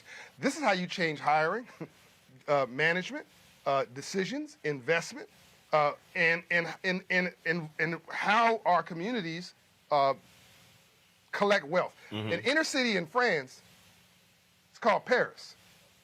Why are we running away from America's inner cities? They're gold mines. They're gold mines. We should be buying up everything in our sight. In fact, it's interesting. I don't know how many years ago, probably 4 or 5, I guess, the National Urban League had their State of Black America report. Right. And they had this televised event. It was on TV One. I moderated it. And the focus was on gentrification. Yep. So at one point, literally, I turned, I was like, I'm sorry. I said, we're having a conversation about gentrification. I said, don't we know it's for sale? I said, you know what? I said, Mark, we should come back next year, and the Urban League should have a fund that was launched to literally acquire land, property. I said, I'm sorry. I'm no longer interested in coming to these events bitching about the problem, but we're not spending twice as much. That works, he owns it. That's right. Twice as much time laying down the solution to the very problem we're complaining about. That, to me, that's why anytime I do one of these panels, my whole deal is like, no, how much time are we going to spend on solutions? Yeah, so first of all, kudos to Mark Morial and the Urban League. And we Roland and I both our motto is we like what you're doing much better than what other folks are not doing, right? We are not the perfect, the death of the good, but we also need a software upgrade. Like Urban League's done their job and they're essential. NAACP's done their job and they're essential. That was created 100 years ago, 100 plus years ago. We need a new generation to build on that, to complement that, not to replace it, of new leaders that complement that. We need to go from cashing checks to writing them. right. We need or endorsing them. Or endorsing them. Like somebody, I think I said that. Somebody said it was like, well, man, what you doing? I was like, no. I said, I am endorsing a check. That's right. Ownership. What he means is, he's going to give that check as philanthropy or make that check as an investment, but that's probably a check for services rendered, which means you control your talent. You are human capital. You are involved in the capitalist system, whether you like it or not. Yep. The only question is whether you use it or it uses you, right? What did Malcolm X say? We've been bamboozled, we've been tricked, we've been fooled. Led astray, run amok. So we got to take control of our own narrative. We've got to own our own product. We have to own our own content. We have to own our own street, own our own blocks. Dr. King's grandfather, A.D. Williams, owned all that land around the King Center. Nobody knows this. Dr. King's father, Daddy King, served on the board of a bank for 40 years, Citizens Trust Bank. Nobody knows that. He preached on Sunday and banked on Monday. Nobody knows that. The reason that Dr. King could work for free is that his daddy and granddaddy owned everything, right? There you go. But when the neighbor across the street didn't want young Martin to play with his son, white merchant, Daddy King had to remind the white merchant that he was leasing property underneath his land. Boom. So bringing modern day. By the way, he became much nicer after that. I'm quite sure. Bringing modern day. So Salamander Resort, Middleburg, Virginia. Oh, yeah, owned by a black woman. Sheila Johnson. Yeah. So if any of y'all go to Middleburg, and if y'all go to the Salamander Cafe, so she opened a cafe. What y'all don't know is I think that was a gun shop or a pawn shop. I forgot, something like that. But the problem was there was this massive Confederate flag that was being flown outside of the building. It used to be flown. Oh, okay. Outside of the building. Amen. Until the building got purchased. That's right. Now. By her, right? By her. Yeah. the flag is no longer there. No screaming, no hollering, no protesting. Now, but here's the thing that, for somebody who's listening. No name calling. For somebody who's listening, people don't understand. She was able to do that because Bob Johnson and Sheila Johnson sold BET. That's right. Now, $1 billion. $3.3 billion. Thank you, $3.3 now, billion. when we've had a conversation about this here, and this is for the people who keep telling me I'm wrong for going after these companies when it comes to advertising. BET was getting $1,500. Well, this is our thing. Right, because we've tried the nice approach, we still broke. No, you're not broke. You're doing really well. You got 5 cameras. I'm saying you're doing really well. I'm saying collectively, we tried the nice approach. It ain't worked. Right. But here's the deal. Yeah. BET was getting $1,500 per 30-second ad, while MTV was getting $8,000. When CBS Viacom bought it, they saw that and said, "Oh, we can get $8,000 per ad." If BET was getting fair market value, $8,000 the whole time, Bob and Sheila could have sold 1/3 of BET for the same $3.3 billion. Yeah, but they're not crying about the $3 billion. No. So what I'm trying to unpack here is there's several things. One, they sold the company, which allowed them to be able to acquire other things, and they actually have more black employees than they didn't have with BET. Nice. But the flip side is that if we're getting fair market value, then we're in a position to still own that and still be able to sell a portion and still go buy other stuff. So what I'm trying to get people to understand is when we're talking about leveraging capital, when we're talking about getting fair share, it's not this, oh, you just trying to get something. No. It's when we are able to get something, when multiple businesses, multiple companies are able to grow, everybody can eat. It's not just one person eating. Yeah. But I need people who complain to go, well, man, why are you doing that? Because it's not just about if Roland Martin Unfiltered gets money. It's the number of other black-owned entities as well. Yeah, so Roland is right about this issue. Let me just say that. We differ on style, but he's right about this issue. My philosophy is talk without being offensive, listen without being defensive, even your adversary, their dignity. Roland shakes the cage and waits for something to drop out the bottom. Different style. Both approaches are Or the words of important. Reverend Jesse Jackson, he said, I'm the tree shaker. Yeah, and you the movie maker from the tree shaker. He said the tree shaker. So we agree that the change has to happen. So it just different styles, different approaches. Now my point is this: we're both going the same place, and as you're saying that, I'm thinking, the reason that Just Brothers exists, there's no membership fee here. This group doesn't exist. You can't find it on the internet, right? It's because me and Tommy Dortch write a check. A few other brothers, we write a check from our money. Operation Hope, which is another of my philanthropies, writes a check to this nonprofit. It's just some private brothers. This is black money fueling a black group of brothers trying to do something positive in their neighborhood. And we're sitting in Black Wealth, Dikembe's home right now, his home studio.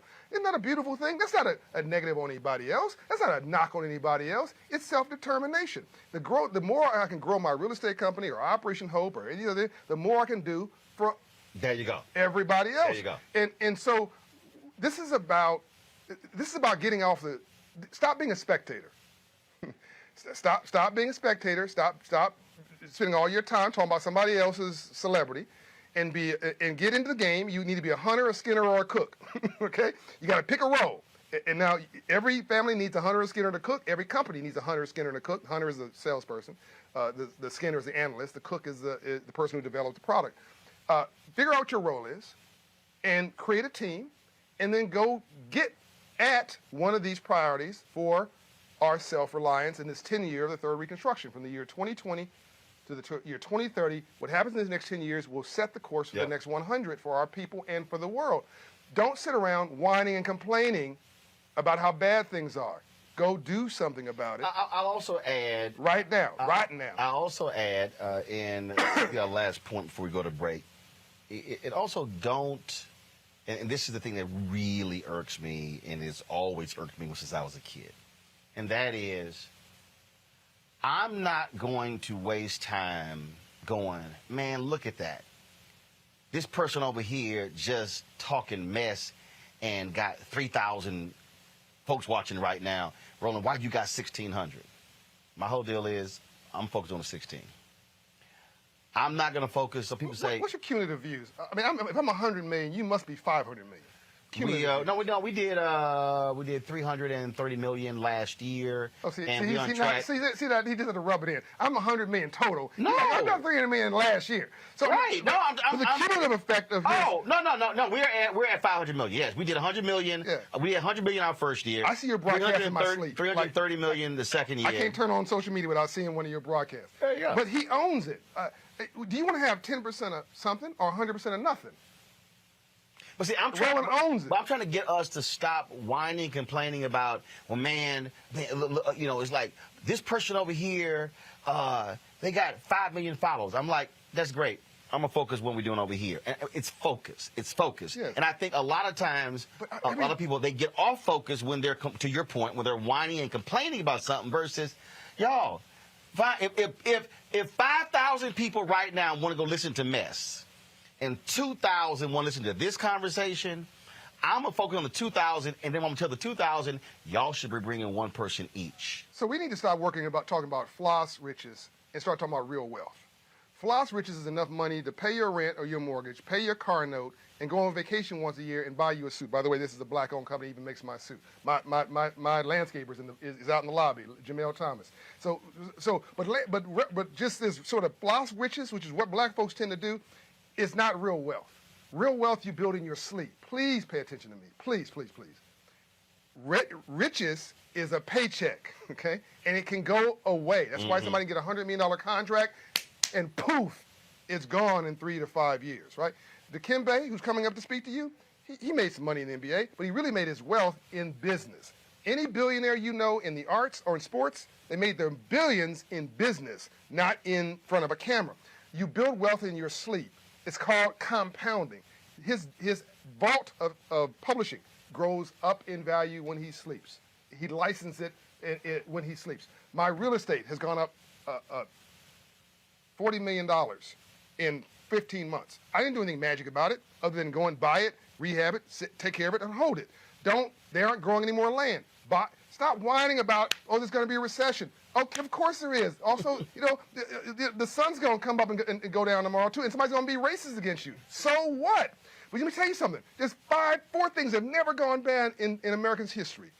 Real estate values have never gone down. They've done this and done this and done this. And done this, correction, and done this. Stock market values, same thing. GDP, gross domestic product for America, has never gone down, even with recessions and depressions. And the fortunes of a college-educated white man has never gone in reverse, right? But 3 of those things are available to you. Stock market, real estate, I'm not talking about complicated stuff, and participating in the economy, which then sets you free to do whatever you want to do. Roland Martin goes where he wants, does what he wants, talks who he wants, curses out who he wants, obviously, with Mr. Christie a few days ago. I didn't curse him out. You didn't curse him out. No, it just sounded like a curse out. No, you just tell him the truth. I just hit him with that punch Ali hit Sonny Liston with. Boom! Yeah, he didn't see it coming. So watching this is a great example. Just to close this out, my wife is upset with you, Shaitra, because you come in town and you don't come see her. But so Shaitra. They live way the hell out. We live 15 minutes from the airport. You're just bougie. 15 minutes from the airport. You're just bougie. But when I'm coming downtown, they on the other side of the airport. That's all right. You're just bougie. He's just bougie. The second thing is Shaitra's father is Dr. David Dalton. You never heard that name before? He's the 22nd largest black-owned business in America. Check the BE list, Black Enterprise list. $250 million a year in revenue. He doesn't have a website. No one's ever heard him. It's in the medical field. He built, with 2 Jewish guys, Rite Aid, from 40 locations to 4,000, I think it was. And he tried to get a job as he bought people's drugstore. He tried to get a job as a pharmacist. He couldn't get the job in his little hometown. So when he became with the guy in charge of locations at Rite Aid, he put a Rite Aid next to the location of the pharmacists who wouldn't hire him and put them out of business. Now, today he says he feels a little bad about that because he doesn't think that racist guy knew what he was doing. He was just ignorant. But the point is, Dr. Dalton didn't have to scream, didn't have to holler. He's your style. I ain't got a problem with it. But isn't it beautiful to have 2 brothers in the same family with basically top 100 businesses from different genres, and it's completely legal. We pay our taxes, we employing people. This is the vision for our people. Own something. I don't care what you own. Own a toothbrush. but own it. Own the toothbrush in your own house. Own some stock. Whatever you flossing, whatever you wearing. That's right. You wearing some Nike shoes, get you some Nike stock. That's right. You go into Target, then own one share of Target stock. You go into McDonald's, own some McDonald's. Own one share of whatever it is, the 10 things where you shop. Own it, because then you get, as a shareholder, rights to all their financials, to vote at their shareholder meeting, to have a say in how these big companies comport in our neighborhoods. All right. John Hope Bryant, I appreciate it. Tell people of the book that they should get. Up From Nothing is the last book. The memo is the second from that. But go to Operation Hope. More importantly, go get you some free financial coaching at Operation Hope. It's free 99, everybody. Free 99. Costs you nothing.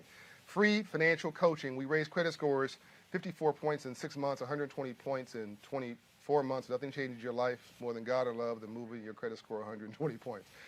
So go get some. We're in 30 states. All right, we appreciate it. Folks, coming up, we're going to talk transportation, mobility, and we'll chat with Dikembe Mutombo. Next on Roland Martin Unfiltered, broadcasting on the Black Star Network, the Black-owned Black Star Network. Rich. No, I ain't rich. I'm trying to get rich. We're going to get there. Back in a moment. George Floyd's death hopefully put another nail in the coffin of racism. You talk about awakening America. It led to a historic summer of protest. I hope our younger generation don't ever forget that nonviolence is soul force. Priceless.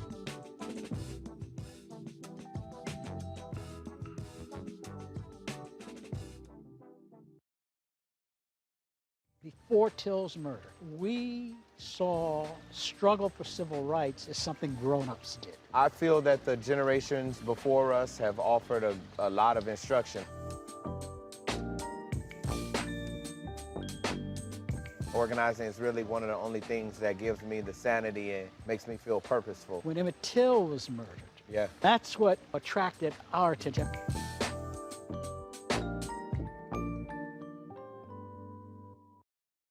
Hello, I'm Bishop T.D. Jakes. How y'all doing? It's your favorite funny girl, Amanda Seals. Hi, I'm Anthony Brown from Anthony Brown and Group Therapy. What up, Lana Well, and you are watching Roland Martin Unfiltered.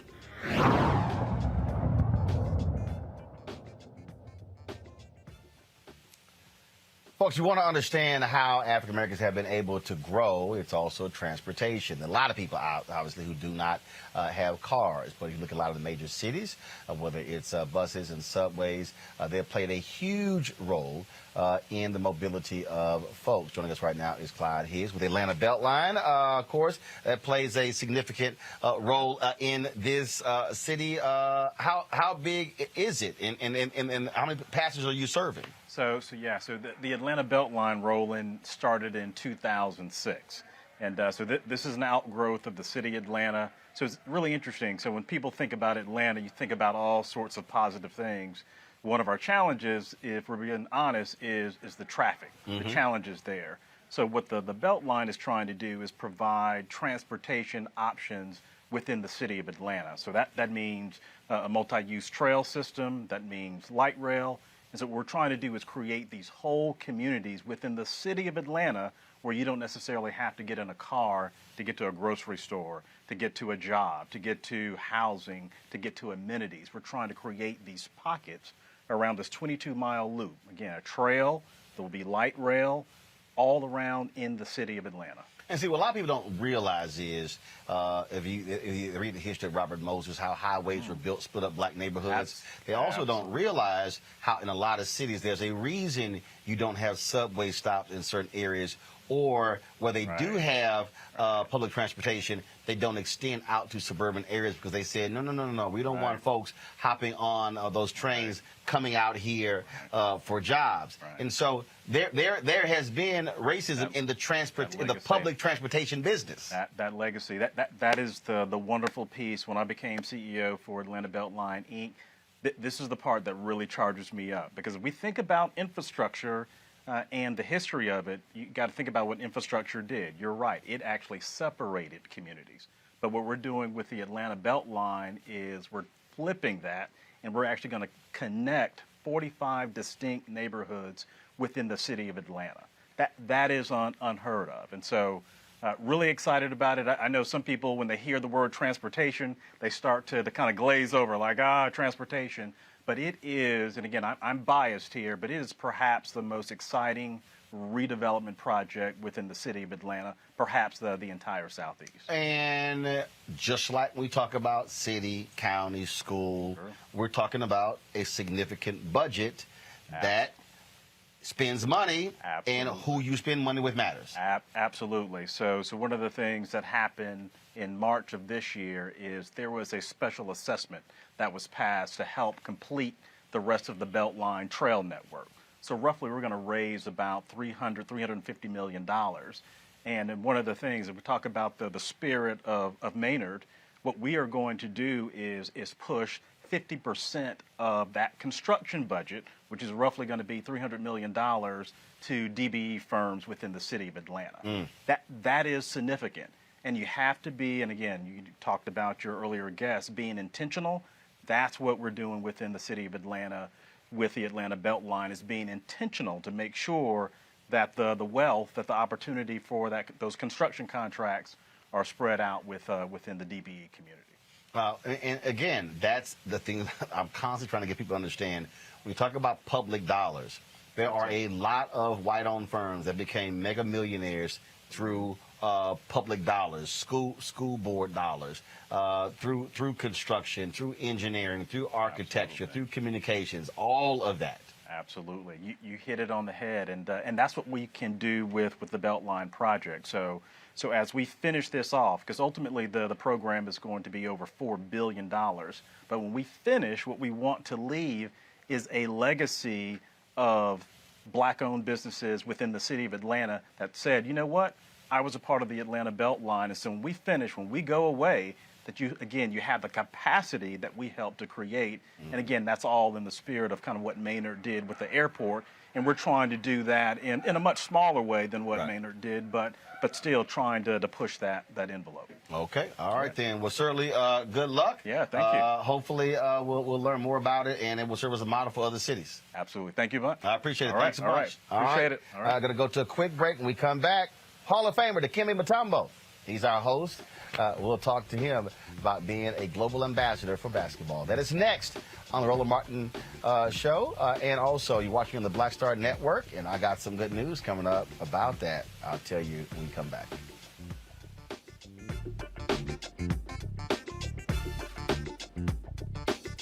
Before Till's murder, we saw struggle for civil rights as something grown-ups did. I feel that the generations before us have offered a lot of instruction. Organizing is really one of the only things that gives me the sanity and makes me feel purposeful. When Emmett Till was murdered, that's what attracted our attention.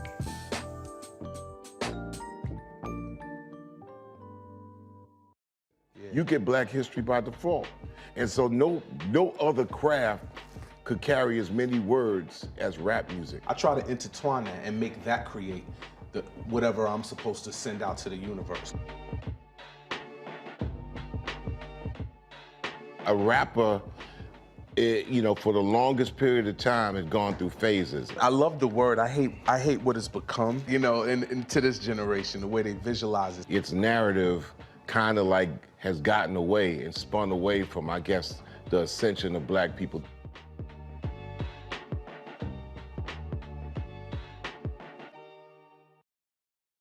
I believe that people our age have lost the ability to focus the discipline on the art of organizing. The challenges, there's so many of them and they're complex. And we need to be moving to address them. But I'm able to say, watch out, Tiffany. I know this road. That is so freaking dope.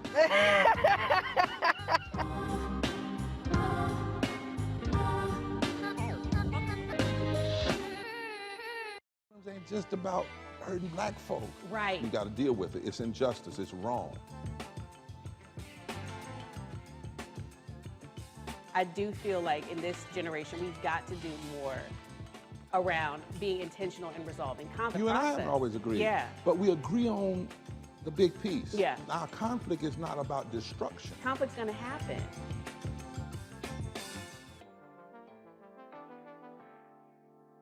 Hey everybody, it's your man Fred Hammond. Hi, my name is Brisha Webb, and you're watching Roland Martin Unfiltered.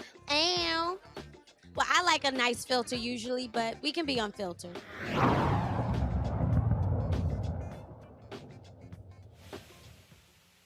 All right, folks, welcome back. We are here at the Just Brothers meeting in Atlanta. They meet every 45 days, and John Hope Bryant invited me out to address the brothers here, and I said, well, I got to do my show, and then they said, okay, well, we'll make sure you do your show. And then they moved the meeting to the home of Dikembe Mutombo, and I said, well, you know, he taller than 7 feet, so you know he got some extra room for us to do the show. And so we are here. He is the host of the meeting. He's the host of us doing the show.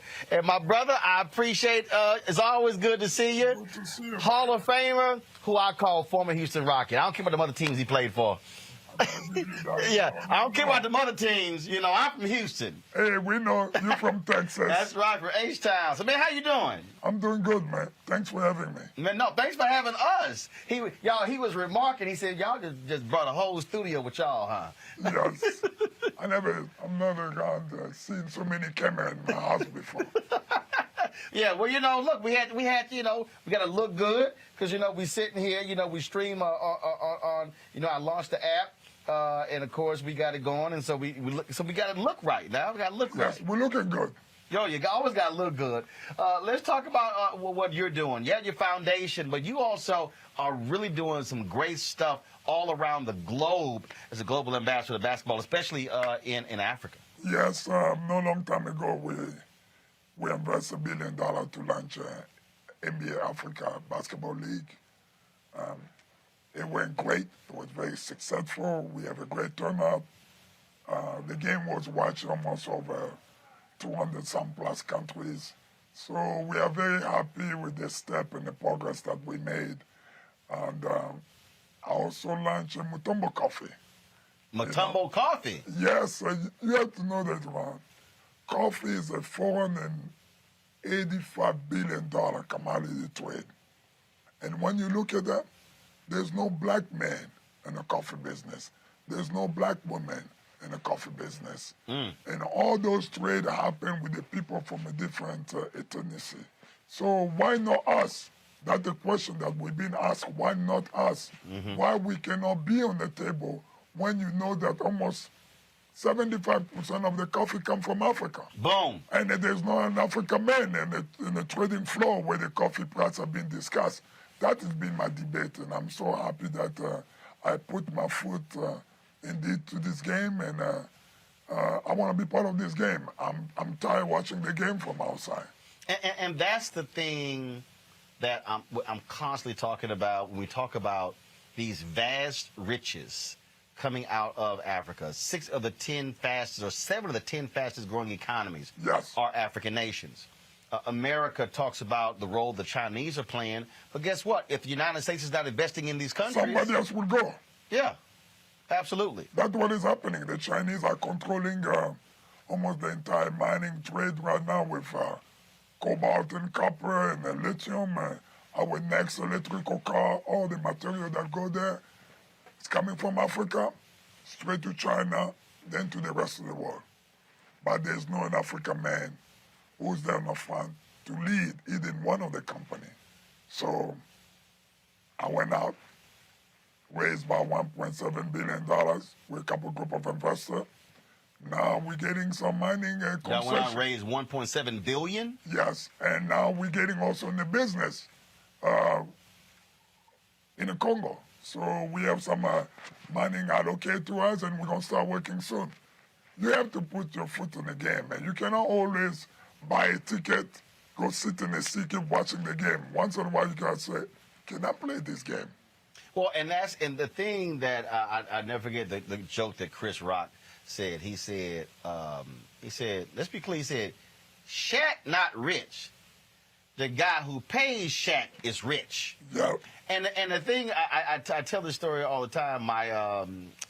We went to the Houston, Texas football game, and afterwards we were talking with the players and the coaches. And my little nephew, Chris, he probably was 3 at the time. He had a football, and he wanted Wade Phillips, who then defensive coordinator, to sign it. And so Wade goes, Chris, what position you want to play? I said, no. Chris has not been raised to play a position. Chris is being raised to own the team. And he sort of... That's good. Nice dream. He sort of stepped back. But again, that's the piece there. Everybody's not going to be born grow to 7 feet tall. Everybody won't be able to dribble a basketball. I'm always telling people, you can be in the NBA without playing. Definitely. A lot of them who never thought that me, Dikembe Mutombo, would have an opportunity to have a piece of ownership in more than 12 teams in Africa today. The league will grow to 30-some plus team in the next couple of years. The evaluation. So you have an ownership stake in the league? In the league. No, in one club, in the league. All right, then. All right, my brother. So you didn't say that. You didn't add that part. You said, you didn't. Okay, all right, then. So, I played the game. So many guys will play the game and walk away from the game. That's right. But sometimes if the game good, you can stay in the game, but you're doing something that's different. And that's what I choose to do.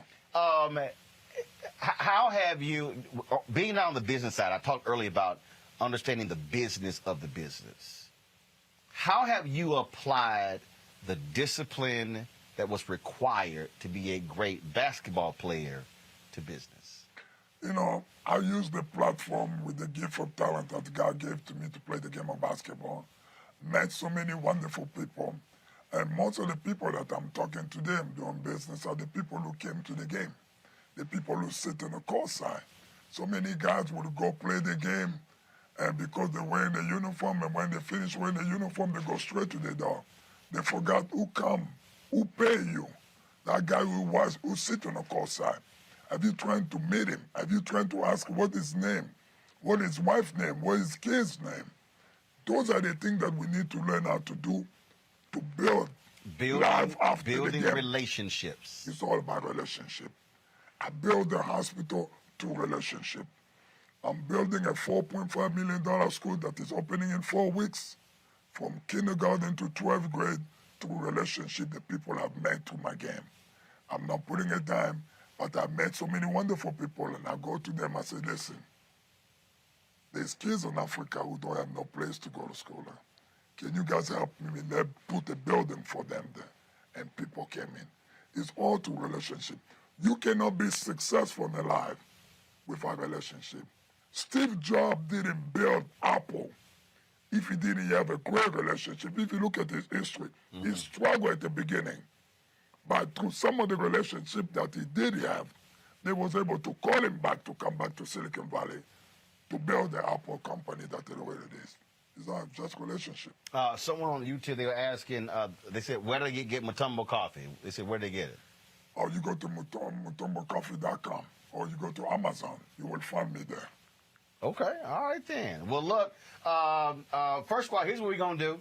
We're going to come back. I'm going to be here next month. We're going to sit down for a much longer conversation. Yes. We do these one-on-ones. I launched this OTT network, and y'all get an exclusive here. I'm going to be launching a part of that, a weekly interview series. We've already shot 7. We're going to do about 20 in L.A. next month and 20 in November. And that way, it's a one-on-one conversation. We can spend a whole hour going over this sort of stuff. Because I know we got the brothers back here. I'm scheduled to speak in 2 minutes. And so I don't want them to be waiting because Dikembe, like, man, y'all need to get out of my house at 9 o'clock.